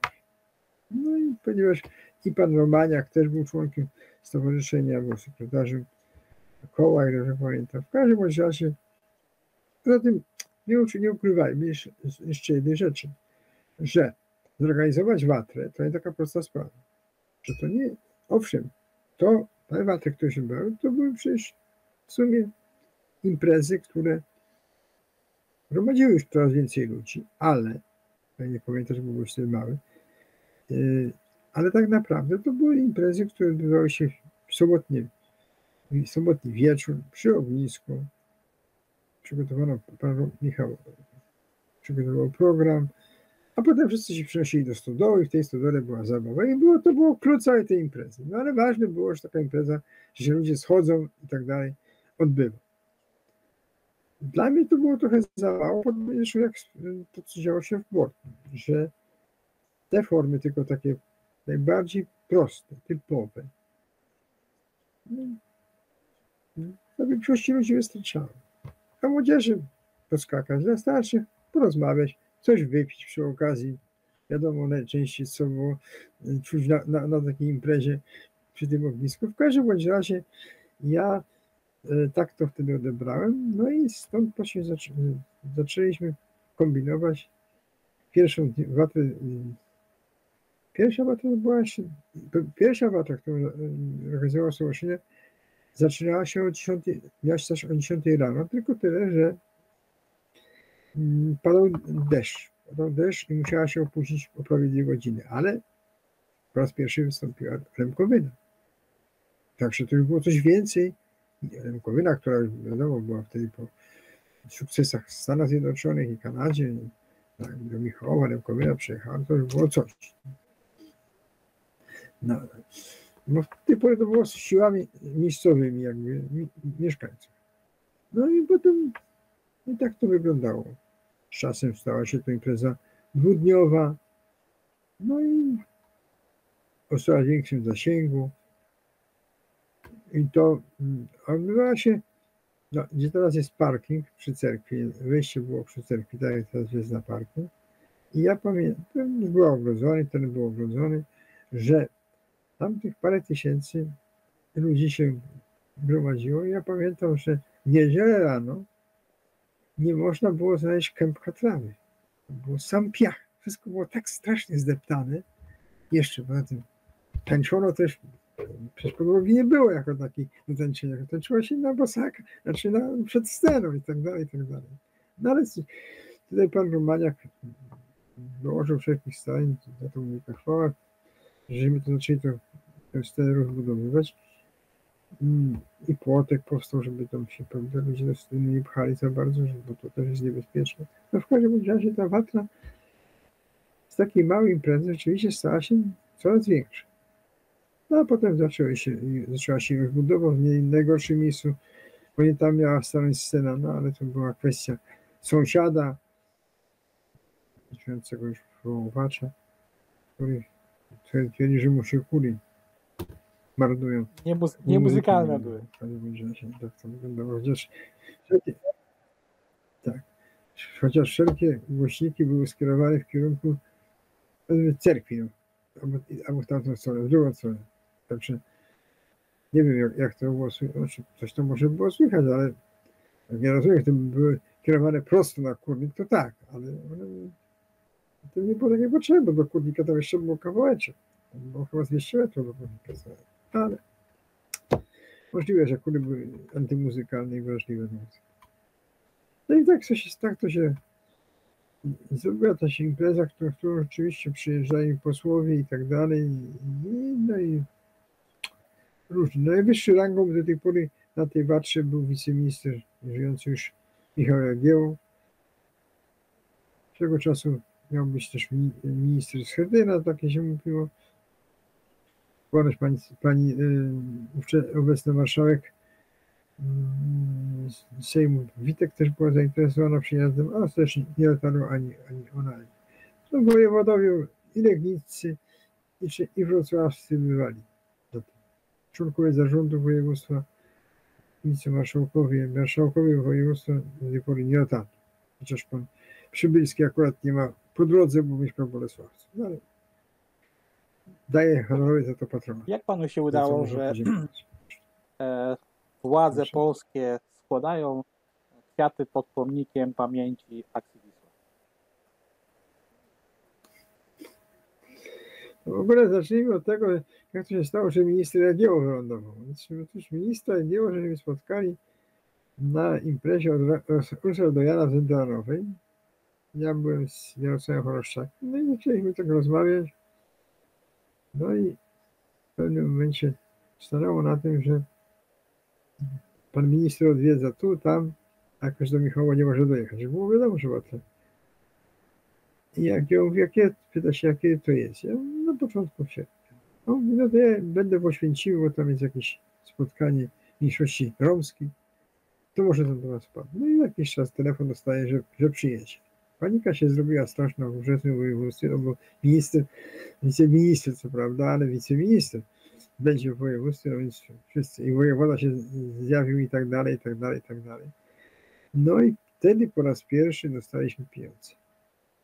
Pan Jagiełło zobaczył, ile tu jest ludzi, no to znalazły się pieniądze. Jeszcze do mnie mówi przy wejściu, że udało mu się załatwić pieniądze, tam wiceministra odpowiedzialnego za finanse. Ja mówię, panie ministrze, pan mi to teraz mówi, kiedy impreza się zaczyna i kiedy ja nie mogę mieć wszystkich zespołów, bo mnie na to nie stać.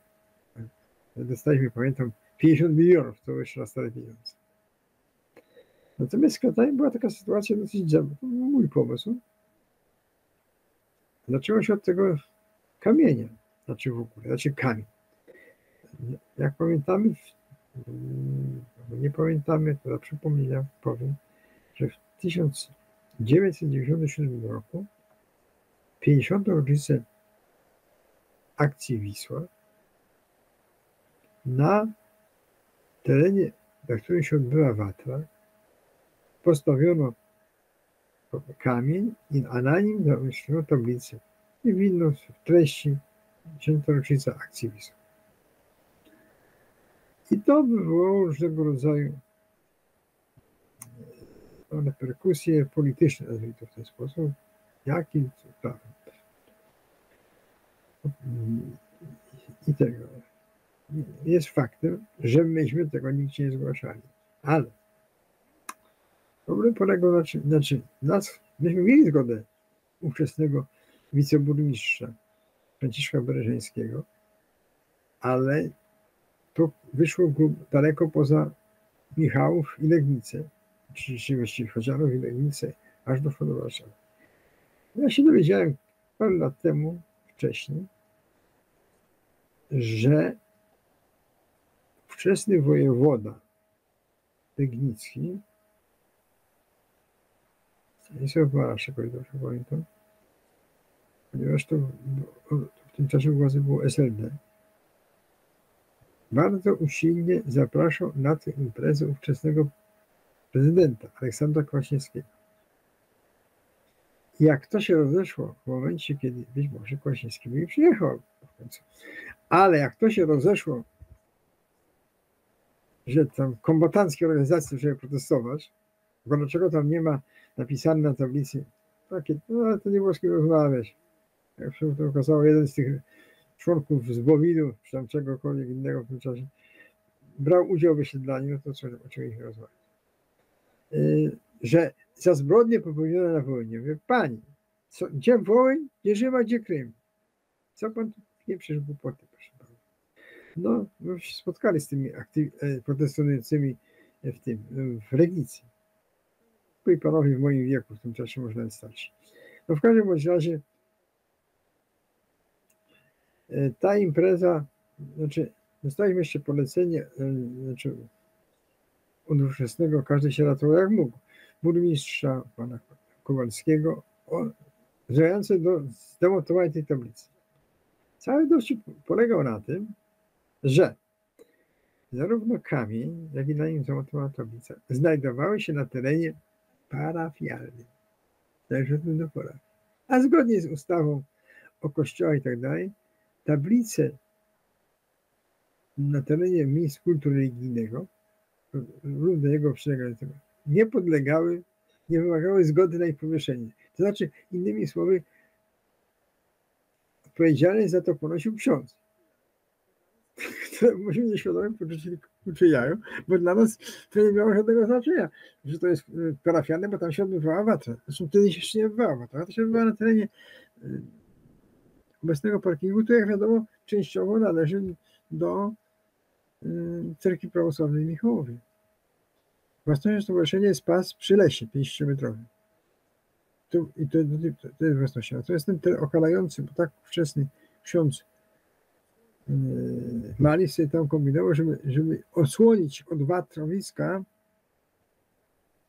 no tam miał być, że będzie może będzie cmentarz i tak dalej, żeby się to nie mieszało. No i stąd właśnie teren, myśmy mieli przecież cały teren. Bo przecież cerkiew jest ogrodzona, ma swój płotek i po co ten teren wokół dalej? No to mi potrzebny. No i czego? Przecież na pewno ludzie, którzy organizują watry, w większości byli prawosławni, miejscowi. A ci, którzy nawet nie byli jakby ortodoksyjnymi prawosławnymi, czy tego ja na przykład, no to na tyle są ludźmi rozgarniętymi kulturalnymi, że tam żadnych tego rodzaju ekscesów antycerkiewnych by nie było. Tym bardziej, że dotychczasowe watry odbywały się cały czas przy tej cerkwi. No prawie cerkiew została jakby zaczęła swoją działalność, znaczy tenże budynek dopiero w 1988 roku, jeszcze nawet nie, 9 było oficjalne poświęcenie już cerkwi. Także następne watry się tam odbywają bez żadnych komplikacji. No w każdym bądź razie tak to wyglądało. No i potem już jak ten incydent przyciął, ostatniego dnia watry, to był rok wyborczy przede wszystkim, no zjawił się pan wojewoda, marszałek i pani posłanka, żyjąca już niestety świętej pamięci, Bronisława Kowalska, i mamy zdjęcia z panem w moim towarzystwie i w towarzystwie pana Romaniaka, pana Rosynki, pana przewodniczącego Dyczki, przy tymże kamieniu, przy tej tablicy, gdzie wszystko, nikomu to już nie przeszkadzało nagle. W ciągu 2 dni sprawa się rozeszła po kości. No i tak, to było trochę smutne, bo to był rok 97, wata się przyniosła już wtedy Bo to było, chodziło też, że to było przy samym wejściu na Watrowisko. Dlatego była ta pod gruszką, czyli po prostu, że każdy, kto szedł, od razu mógł zobaczyć. No i ten pomnik, tak sobie tam, znaczy ten kamień tam już potem w następnych latach, kiedy Watra odbywała się już na nowym miejscu, na nowej scenie, no tak to było na uboczu.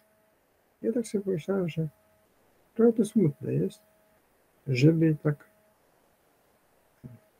w końcu symbol naszego tutaj pobytu, znaczy genez naszego pobytu tutaj na tych terenach, był tak z boku. No wszyscy wchodzili przez bramę główną i od razu szli na scenę i tak dalej, na widownię i tak dalej. I stąd był pomysł, żeby zacząć od złożenia kwiatów upających aktywizm. Ponieważ teraz to jest tradycją, że już są wszyscy przygotowani. To jest wtedy oczywiście było totalne zaskoczenie. No owszem, możemy złożyć, ale nie mamy co. Ja byłem przygotowany.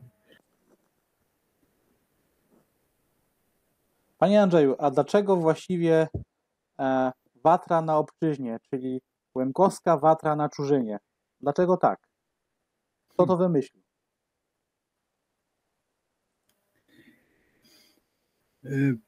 No, podobnie jak z kwiatami było. Z kwiatami jeszcze dokończę, bo to było tak, że owszem, to lekka konsternacja wśród tak zwanych notabli, czy tam różnego szczebla, no i tam ktoś musi, w porządku, ale my kwiatów nie mamy. Ja mówię, ale ja mam kwiaty. Ja miałem kwiaty, które dostałem właśnie od tych sponsorów i to były lilie takie. One były już powiązane i każdemu po prostu wręczyłem po tym kwiacie. Także pierwsze kwiaty, które zostały złożone na tym, to były lilie, po prostu takie bez żadnych tam szarf, bez niczego. Myśmy chyba mieli jakąś taką inną wiązankę, aż tego nie pamiętam. No i nikt powiedział, że tego nie zrobi. Wszyscy położyli co i jak. I od następnego roku sprawa była jasna, że pomysł chwycił i już przyjeżdżali z kwiatami. Niektórzy przyjeżdżali nawet z wieńcami. Sztucznymi notabene. Nawet wytłumaczyłem, że to trochę nie bardzo jestem. No i od tego czasu już z tymi wieńcami nie przyjeżdżali, natomiast wszyscy przyjeżdżali z kwiatami. No i tak się już to przyjęła tradycją, że zawsze tym, których zapraszamy po raz pierwszy, jest taka zawsze informacja, żeby było wiadomo, że zwyczajowo będzie składany kwiat przyniesione przez zaproszonych gości. Taka sugestia, żeby nie byli zaskoczeni, że oni nie wiedzieli, no bo też ludzie są różni, prawda? No dobrze, trzeba było napisać, powiedzieć parę słów. No. A wracamy do samej nazwy. Więc nazwę myśliłem ja, o ile dobrze pamiętam, bo to się wiązało z tym, co się stało w Żdyni. To, że nazwa Łemkowska to będzie cała jasna. Ale chodziło też o to, żeby podkreślić, że jest to miejsce, do którego które nie jest naszą rdzenną ojczyzną, znaczy nie są nasze tereny. I stąd właśnie powstała ta nazwa, żyjemy na obczyźnie. To notabene nie do końca można powiedzieć, że to ja wymyśliłem, bo to się nawiązywało do słów, które zawsze były wykorzystane, słów Mazzelana, który napisał Ciężko żyć na Czurzyni. No i Wasyl chyba, tak? Mazzelan, w każdym bądź razie. I to tak jakby było troszeczkę nawiązywanie do tego na Czurzyni. To jest Seman Mazzelan. Seman, przepraszam, Seman Mazzelan. Wasyl to chyba jego brat. Och, tak, to jest w Kanadzie chyba. No. W każdym przypadku to zostało tak się przyjęło i taka nazwa zaczęła funkcjonować. No, Donecka funkcjonuje. I to ciekawa historia, tak?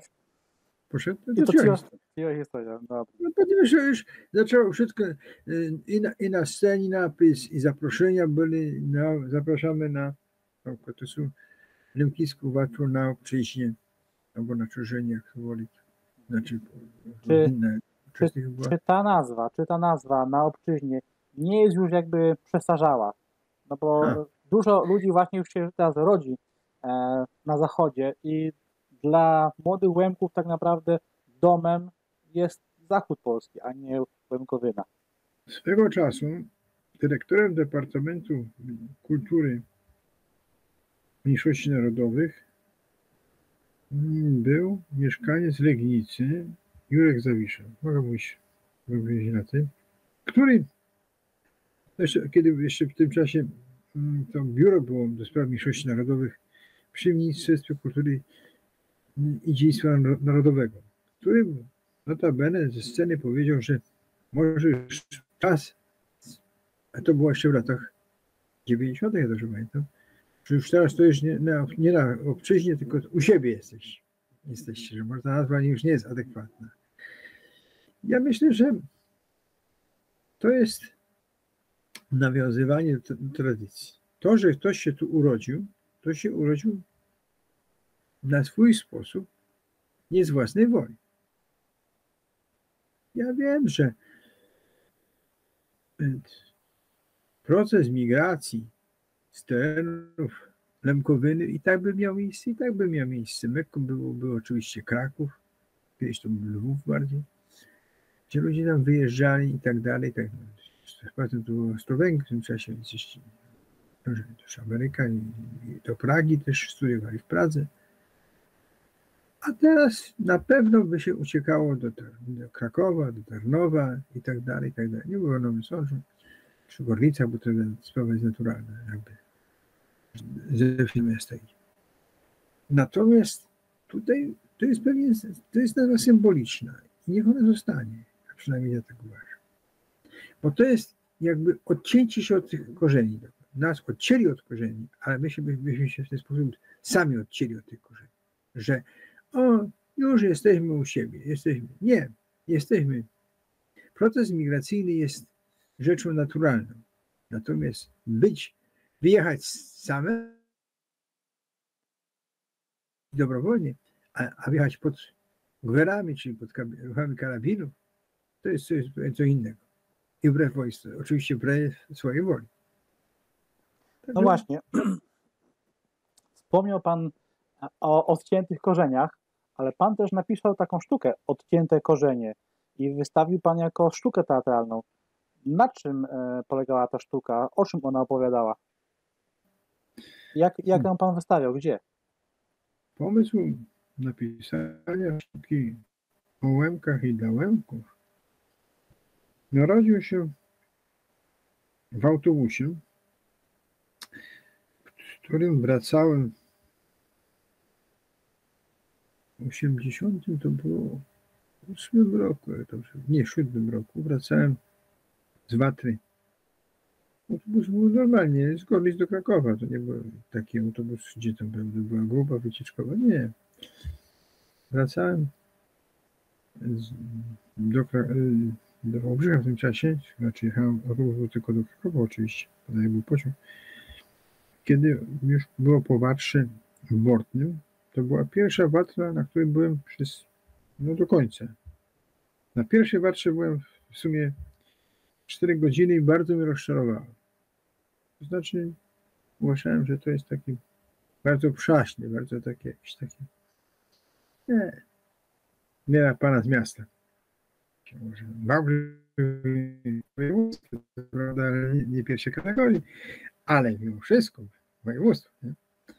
No więc, ale kiedy byłem już do końca na tej Watrze następnej, kiedy zobaczyłem, ile ludzi tu przyjeżdża, a jeszcze bardziej taką dosyć inspirującą dla mnie, może to dziwne, rzeczą, która spowodowała między innymi napisanie, to potrzebuje innych jakby kulisy, geneza, to było to, jak zobaczyłem, jak chłopaki wbrew woli tychże dziewcząt na siłę ciągnęli na plecach wręcz, nie będę przytaczał razy, bo pamiętam, kto to robił, między innymi. Nieśli je na siłę na scenę, żeby wystąpiły w konkursie Miss Lemkowej. dla tych ludzi, którzy przyjeżdżają tutaj setki kilometrów, którzy żyją przez parę dni w takich spartańskich warunkach, daje się znacznie coś więcej niż to, co się tutaj dzieje. To pomyślałem. A byłem akuratnie po lekturze, znaczy w 1988 roku, tuż przed watą, telewizja polska pokazała po raz pierwszy Skrzypka na dachu. I tak zobaczyłem tę końcówkę, że oni tam wyjeżdżają do tych różnych bo muszą wyjeżdżać. Sobie pomyślałem, że to jest coś podobnego do historii Łemków. I stąd się narodził ten pomysł. Pomysł się narodził, znaczy na początku chciałem to tylko wystawić. Oczywiście zamyślę, że na Watrze też, ale najpierw trzeba było to stworzyć. No i się udało. No i zaczęło się od roku 1988, kiedy już miałem skończyłem to 1 listopada, już pamiętam pisanie. Napisałem to wszystko w języku polskim, bo mi było łatwiej pisać. Potem to przerabiałem na łemkowskim po swojemu. Oczywiście nie wszystko było takie precyzyjne, jakbym chciał, ale potem w czasie prób pewne rzeczy się udało wspólnymi siłami, bo w końcu byli ludzie, którzy znali też ten język, czy lepiej ode mnie? Może i tak. No w każdym bądź razie byli starsi, no i tak, między innymi pani Peregrym, zwłaszcza pan Jan Dziadyk, czy właśnie pomagali ewentualnie, Dmytro Trochanowski też, który grał główną rolę w tym spektaklu. I szukaliśmy zawsze na próbach odpowiednika. Ja dałem oczywiście, przywiozłem egzemplarz w języku łemkowskim już, ale trzeba było czasami to poprawić. Może tak. No i tak to była taka trochę praca współtwórcza. Dramat był mój, oryginalny, ale w języku łemkowskim przyjmowałem bardzo chętnie te wyrażenia, których ja nie znałem na przykład.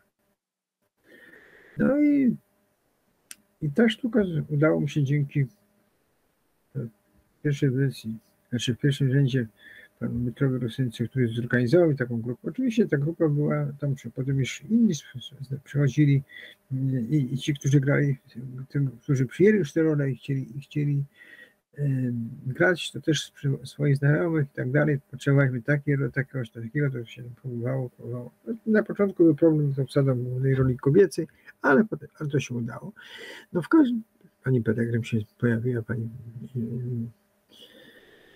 i w związku z tym, pani Olga Peregrym, w związku z tym to się tak udało. No i się udało doprowadzić do premiery.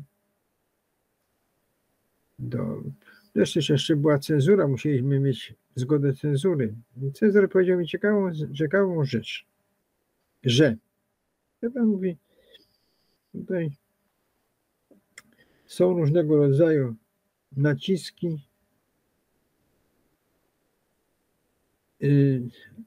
żeby tej sztuki nie puścić, i to wcale nie ze strony polskiej. Tak mi powiedział wprost. Jeszcze wtedy cenzor był. No, można się domyślić, kto był temu przeciwny. No, po raz pierwszy w języku łemkowskim zagrano pewien spektakl. I to było ogromne przedsięwzięcie. Brało w nim udział około 40 wykonawców. Spektakl trwał 3,5 godziny. W zapisie jest 3,5 godziny, a z przerwami to było 4 godziny. No i rzeczywiście to było coś wyjątkowego, ale to było tylko preludium do tego, co nas czekało w tydzień później, bo premiera się odbyła 15 lipca w Legnicy, w Wojewódzkim Domu Kultury, wczesnym na ulicy Lenickiego. A potem pojechaliśmy na Watrę do Bortnego. I wtedy można powiedzieć, że po roku dałem im to, co chciałem. Znaczy Wacjan prześcigowany. I powiem tak, przypomnę sobie dokładnie te czasy, że o 21 ja się zacząłem spektakl, ponieważ chodziło o to, żeby było grane w ciemności. Po spektaklu miała być tradycyjna zabawa. Ze względu na to, że ja się pomyliłem co do ciemności zaczęły się nieco później, no to w sumie, no już było, to już oczywiście po wyborze Miss Watry i tak dalej, i tak dalej. No i potem odbyło się, było przed 10, w każdym razie. Jeszcze tam przed tym grał zespół z Wrocławia, 46, teraz coś tak nazywał się wtedy, nie pamiętam. W każdym razie zaczął się spektakl. Noc była potwornie zimna. Ja pamiętam, że po raz pierwszy widziałem, że ktoś miał na twarzy zimno, na policzku, nie na ustach, tylko na policzku. Takie, to była moja późniejsza żona, miała takie coś. Wszyscyśmy tak marzli, dygotaliśmy. No bo słuchaliśmy normalnie, tak jak graliśmy w Legnicy, czyli było ciepło. No i tego. I pamiętam, spektakl się skończył około 3 nad ranem. Już nawet chyba lekko świtało. Może mi się to zdawało. Może tak, bo to już na wschodzie to było. To mi wcześniej dzień zdaje. No w każdym bądź razie pamiętam, że jeszcze Piotr Trojanowski uklęknął przed wykonawcami. Natomiast jak zobaczyłem, ile ludzi nas ogląda, jak całe to wzgórze było wypełnione do granic, wszyscy byli chyba tam. Tam nie było chyba nikogo, kto nie był na tym. Od początku do końca wytrzymali, w tym zimnie było wszystko. Więc pomyślałem, że to było warto. Te pół roku życiorysu, przecież ja dojeżdżałem na próby z Legnicy 3 razy w tygodniu. Także wykonawcy niektórzy też tak szukał, bo napisano, że nie wszyscy musieli być razem, ale byli tacy, co byli cały czas. No, musiał być pan Trochanowski, pani Peregrym, no bo oni musieli być cały czas. I w sumie to było naprawdę coś wyjątkowego. Jak tych parę tysięcy ludzi stał, klaskało, nie wiem, może i płakali, trudno powiedzieć, jak to wyglądało. W każdym razie już żadnej zabawy nie było. No trudno się było bawić. Wszyscy się rozeszli, bo prawie świtało i tylko tyle. No i potem się dogrywali tam w różnych, w Legnicy, jeszcze raz się wygrali i w Lubinie, i w Gorzowie Wielkopolskim, ja dobrze pamiętam. Ale takiej publiki, jaka była na Watrze, to nigdy już nie było. No. A jaka to była Watra, bo nie wspomniał pan, co to była za Watra? No to była Watra w Bortnym jeszcze. To była ostatnia Watra w Bortnym, w 1989 roku. No a o czym była ta sztuka? Którą współorganizowało to Stowarzyszenie Łemków. To był Dzień Stowarzyszenia Łemków i właściwie w ramach tego był pokazany ten spektakl. Natomiast o czym? To była opowieść o historii Łemków, opowiedziana przez starszego człowieka już, może starszego takiego wieku średnim, powiedzmy sobie, swojemu synowi w dniu, kiedy już wiadomo, że będą wysiedleni. I on opowiedział o tych zdarzeniach, które miały miejsce na przestrzeni od 14 roku więc było to Erhofie, było to różnych, taka historia Lemkowyny w pigułce. Tam było takie, że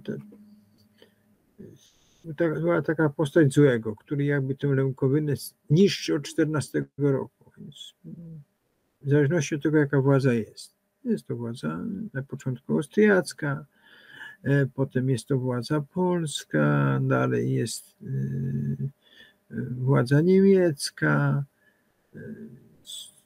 jest UPA i jest na końcu władza polska, która doprowadza do przymusowego wysiedlenia. No i to tak.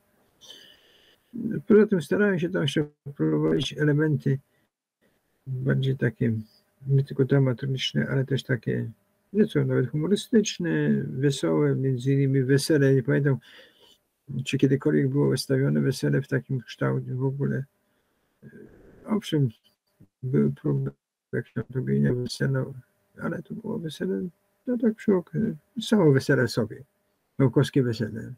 Natomiast to ono było pisane dramaturgicznie do tych zdarzeń po prostu. No, stwierdziłem, że trzeba je wzbogacić. Znaczy sama opowieść o historii Łemków na przestrzeni 33 lat, to nawet ten młody człowiek, którego słucha tych opowieści, mówi, że Jezus Chrystus ciściłko żył, mówi do ojca, no to potem się panu Piotrowi Trochanowskiemu bardzo spodobało. No, w każdym bądź razie i to była taka opowieść, no, to była taka duża panorama, no, w każdym bądź razie no, można było to. Może coś się było z tej historii dowiedzieć. No. W każdym bądź razie coś o tej historii domków się można było dowiedzieć, może tak to należy określić. No i tu potem była druga część, która się już nawiązywała do tego, znaczy była pokłosie tego przymusowego osiedlenia, czyli nosiła nazwę Na Obczyźnie. No i to był jakby ciąg dalszy, ale to już nie był ten ładunek emocjonalny, który był w tej części pierwszej. W tej pierwszej, no wiadomo, scena wysiedlenia, zresztą to się powtórzyło też w filmie, robi jednak największe wrażenie, bo co innego kiedy się coś tam już takie mniejsze zdarzenia. Sam moment wysiedlenia, kiedy wojsko jest, kiedy tamto, kiedy ludzie stają. Jeszcze ta piosenka, które słowa napisałem, mój brat napisał do niej muzykę, aczkolwiek ta muzyka trąca trochę o plagiat, bo jest bardzo zbliżona do Anatewki ze Skrzypka na dachu. No, podobnej takiej tonacji. No, to jednak swoje wrażenie. A powiem szczerze, że ta piosenka, nie wiem, czy kiedykolwiek została nagrana, będę rozmawiał jeszcze. Coś tam znowu właściwoczkę ma nagrywać, więc poproszę, żeby Andrzej Peregrym on to zaaranżował już raz, żeby to nagrać po prostu w formie piosenki na płycie. Bo jest owszem wersja teatralna, ale to jest co innego zupełnie. Może mniej profesjonalna, bo tam bardziej śpiewają wszyscy, więc każdy śpiewa jak umie, a poza tym zawsze jest ten problem, kto prowadzi. Tam zawsze prowadzi pan Woźniak. Czyli następnym pana takim hitem jakby estradowym to było nagranie filmu pod tytułem Akcja Wisła, prawda? Czy ten film Akcja Wisła był wzorowany na tym spektaklu Odcięte korzenie? No nie do końca, bo jeśli już to tylko jego trzeci akt, powiedzmy sobie, to był akt podobny do tego, że był nawiązaniem, bo tam opowiadał historię w latach 14-47, a tutaj to jest tylko okres, przecież akcja filmu odbyła się w ciągu 2 dni, 3 dni de facto. Kończy się też sceną wysiedlenia. Także. A jak panu się udało zrealizować ten film Akcja Wisła? Czy nie bał się pan, że będą jakieś represje związane z powodu wystawienia takiego filmu, lub jakieś nieprzyjemności dla aktorów? To już były inne czasy i było to o wiele łatwiej i o wiele prostsze było. A poza tym wykonawcy byli ci sami sprawdzeni ze spektaklu. Przecież Odcięte korzenie było jednym z 5 spektakli, które wystawiły Teatr Stowarzyszenia Łemków. Szkoda tylko, że już przestał działać. I w związku z tym byli to ludzie sprawdzeni. Notabene potem na Światowy Kongres Rusinów w Krynicy, drugi Światowy Kongres w 1995 roku, chciałem pokazać taką historię najbardziej dramatyczną i napisałem taką krótką sztukę, której akcja się robiła w ciągu paru godzin dosłownie, w dniu wysiedlenia. Że tam jedna kobieta się stawia, druga się nie stawia. Tego wysiedlający jest z kolei oficer. Oni się znają po prostu, ona pomagała w czasie były partyzan. Oczywiście Alowiec, czy tam jak to było, nie Armia Ludowa, czy nie Armia Ludowa, tylko no w każdym razie o korzeniach to komunistycznych. No. W każdym bądź razie to było zaprezentowane w ogóle parę razy tylko na Światowym Kongresie Roślinów krylić. Chodziło o to, żeby pokazać gościom, jak to wygląda, co to takiego było. To jest taki bardzo ważny, najważniejszy może najważniejsze zdarzenie w historii Lemków. Stąd właśnie było ono przygotowywane na ten Światowy Kongres. No i ten fragment, znaczy ta sztuka krótka zresztą weszła do scenariusza tego filmu.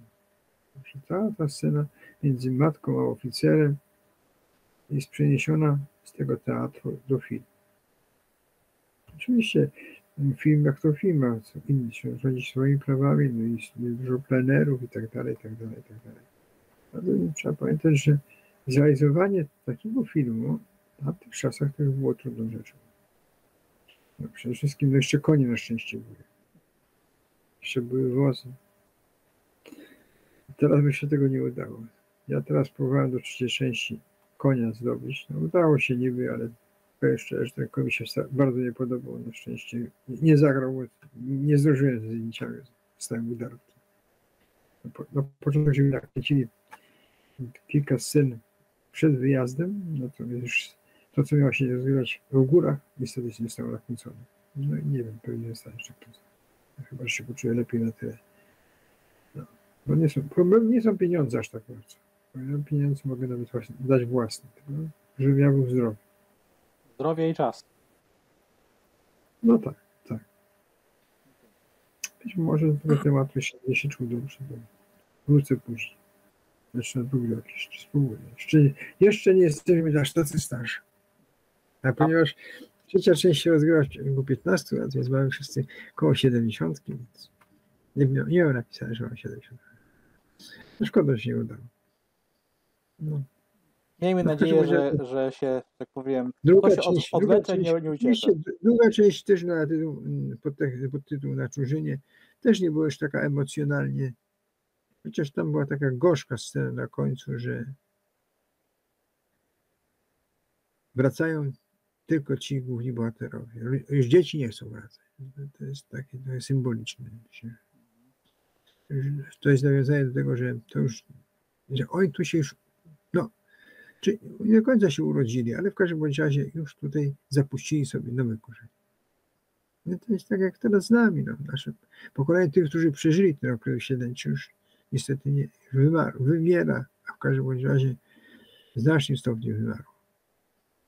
Natomiast ci, co się urodzili, to już może być dla nich rzeczywiście jakaś tam ojczyzna. Chociaż to zależy. Każdy indywidualnie do tego podchodzi.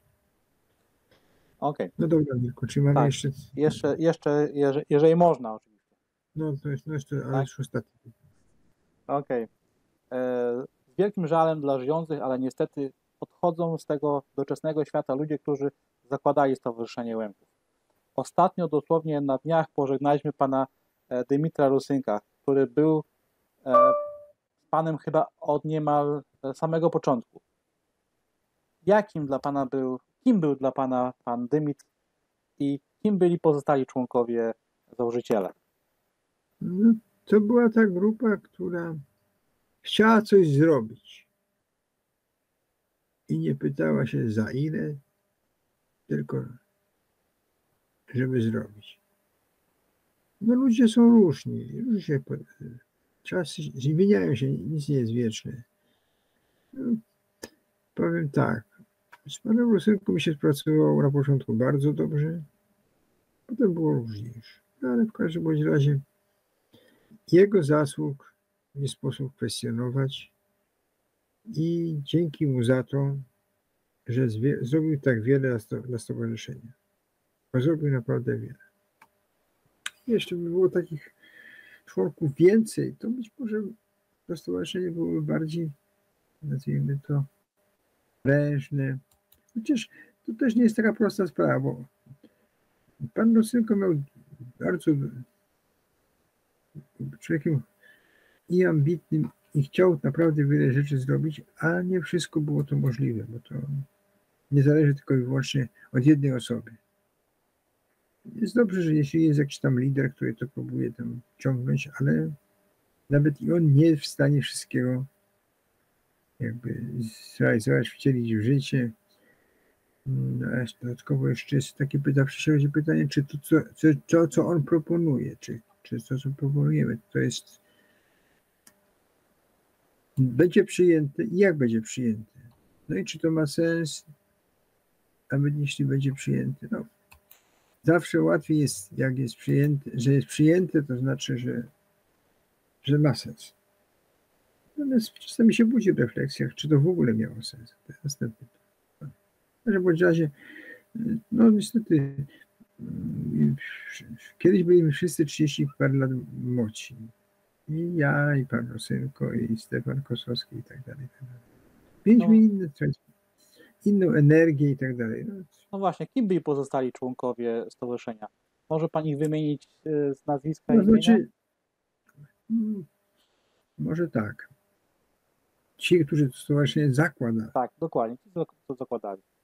No to była pewna grupa.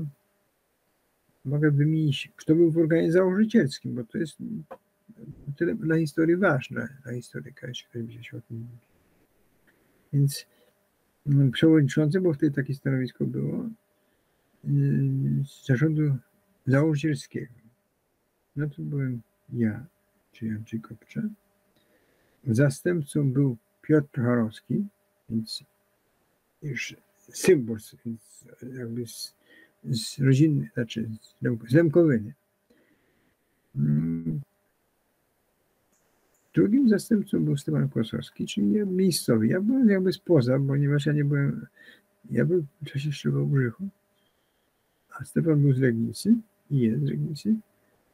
Sekretarzem był bardzo zasłużony działacz, czyli Jarosław Trochanowski. Skarbnikiem była na jedną kadencję tylko szefka Dubes. A do organu założycielskiego weszli m.in. Jarosław Chomiak z Wrocławia. Do tego dochodził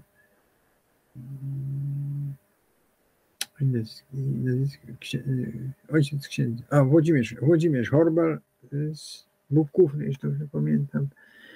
Dalej to byli tacy działacze jak nawet chyba Jarosław Smoliński, który dawno żyje, z Koszalina. No, następnie był tam jeszcze w szeregach, był Bogdan Gambar, żyjący niestety, też był w organie założycielskim. No, Dymit Rusynko, oczywiście, Mikołaj Waduchowicz z Lubina. Czy się kogoś pominął? Takie nazwiska jak Dyczko? Stefan Dyczko nie był w organie założycielskim, dopiero się pojawił później. Jak pamiętam, Stefan dopiero się później pojawił. No i to był moim zastępcą, ale chciałbym sprawdzić, żeby jeśli go pominąłem, to przepraszam Stefanie, ale w każdym razie ja go pamiętam głównie jako mój zastępca. Potem się pojawił Paweł Stafiniak, chociaż Paweł Stafiniak był wcześniej w strukturach, o ile pamiętam, krynickich, bo wtedy mieszkał w Krynicy. Pani Olga Kania, ale to wszyscy, oni byli wszyscy już, znaczy oni już nie byli. Była jeszcze w organie założycielskim, też pamiętam, chyba Mirka Chomiak, albo zarządził główny, bo to organ założycielski, zarząd założycielski funkcjonował od kwietnia, od marca 1989 roku do grudnia roku 91. Wtedy, nie, 90 roku, Wtedy już powstał zarząd główny, tam się trochę zmieniły się władze. Wiem, że wtedy chyba Stefan Dyczko został wiceprzewodniczącym. Potem musiałbym sprawdzić, bo to pamięć ludzka była zawodna. W każdym razie ten zarząd założycielski był taki, jak wymieniłem. Natomiast potem to się wszystko pozmieniało. Była też pani Kania, był sekretarzem, potem był pan Adam Barna, już założycielskim. To się tam zmieniało w zależności od tego. W każdym razie, jeśli chodzi o takie bardziej znane nazwiska służone dla Wąkowskiej, tego, to pani Ludź Pfeiffer, była członkiem zarządu bodajże od 3. kadencji, a dopiero gdzieś chyba od końca lat 90. została wiceprzewodniczącą, albo dopiero na początku lat 90. prezesem. Tutaj się zmieniliśmy na prezesa na wniosek Pawła Stawiniaka. Paweł Stawiniak był przez pewien czas skarbnikiem stowarzyszenia. To się zmieniało. Jedynie prezes był. Aha, i oczywiście też Piotr Pranowski to też był długi czas i zastępcą, potem był tylko członkiem jako szef gazety naczelnej Besida, organu Stowarzyszenia Besida, którą stworzył. I on był jakby z urzędu, czyli on nie był wybieralny, po prostu tylko zmianowany, bo tak był status celowy. Także to się zmieniało. Tylko jedyny Kopcze był cały czas, jest w Poli, ale już też jego okres nadchodzi. Jeszcze 1 rok. Być może za rok już nie będzie prezesem. Zobaczymy, kiedy będzie. Panie Andrzeju, z tego, co Pan mi wcześniej wspominał, czas się Panu kończy, że tak powiem, tutaj antenowy, bo musi Pan gdzieś na jakieś spotkanie iść. Dlatego dzisiaj chyba zakończymy naszą rozmowę, ale na pewno ją wznowimy w innym terminie i dokończymy to, o czym jeszcze żeśmy nie zdołali porozmawiać, a byłoby... Wymień, co jeszcze się interesuje, Mirku, to żebym się przygotował przynajmniej do... No to później na ten temat porozmawiamy. A teraz bym chciał, żeby Pan powiedział, co w Pana życiu wydarzyło się, czego Pan żałuje i chciałby Pan zmienić, poprawić, lub kogoś przeprosić, lub komuś podziękować. Ja wiem. No cóż, moje życie jeszcze trwa. Tak. To jest czas taki, kiedy już można myśleć o podsumowaniu i unormowaniu stosunków. Myślę, że nie ma tu takich osób po prostu. Starałem się zawsze być wobec wszystkich w porządku. No, jeśli ktoś się czuł urażony, to jest jakby... Ja w każdym bądź razie nie poczułam się do takich rzeczy, że kogoś obraziłem, że kogoś ubliżyłem. Na pewno nie. Ja mam taki zwyczaj, że jestem owszem wybuchowy, gwałtowny, ale ja jak szybko się reflektuję, przepraszam i tak dalej, i tak dalej. Nie staram się trzymać tej zadry aż do końca, tak nie satysfakcja, że to piekłem, coś takiego. Nie, to nie. Ja takiej mentalności nie mam. Czy coś chciałbym zmienić? Nie, trudno mi powiedzieć. Nie twierdzę, że sobie moje życie było takie idealne. Ale w każdym razie nie żałuję niczego, co zrobiłem do tej pory na rzecz Łemków i stowarzyszenia. Co więcej mogę powiedzieć? A na zakończenie już rozmowy, już całkiem ostatnia rzecz. Czy ma Pan jakieś przesłanie do Łemków?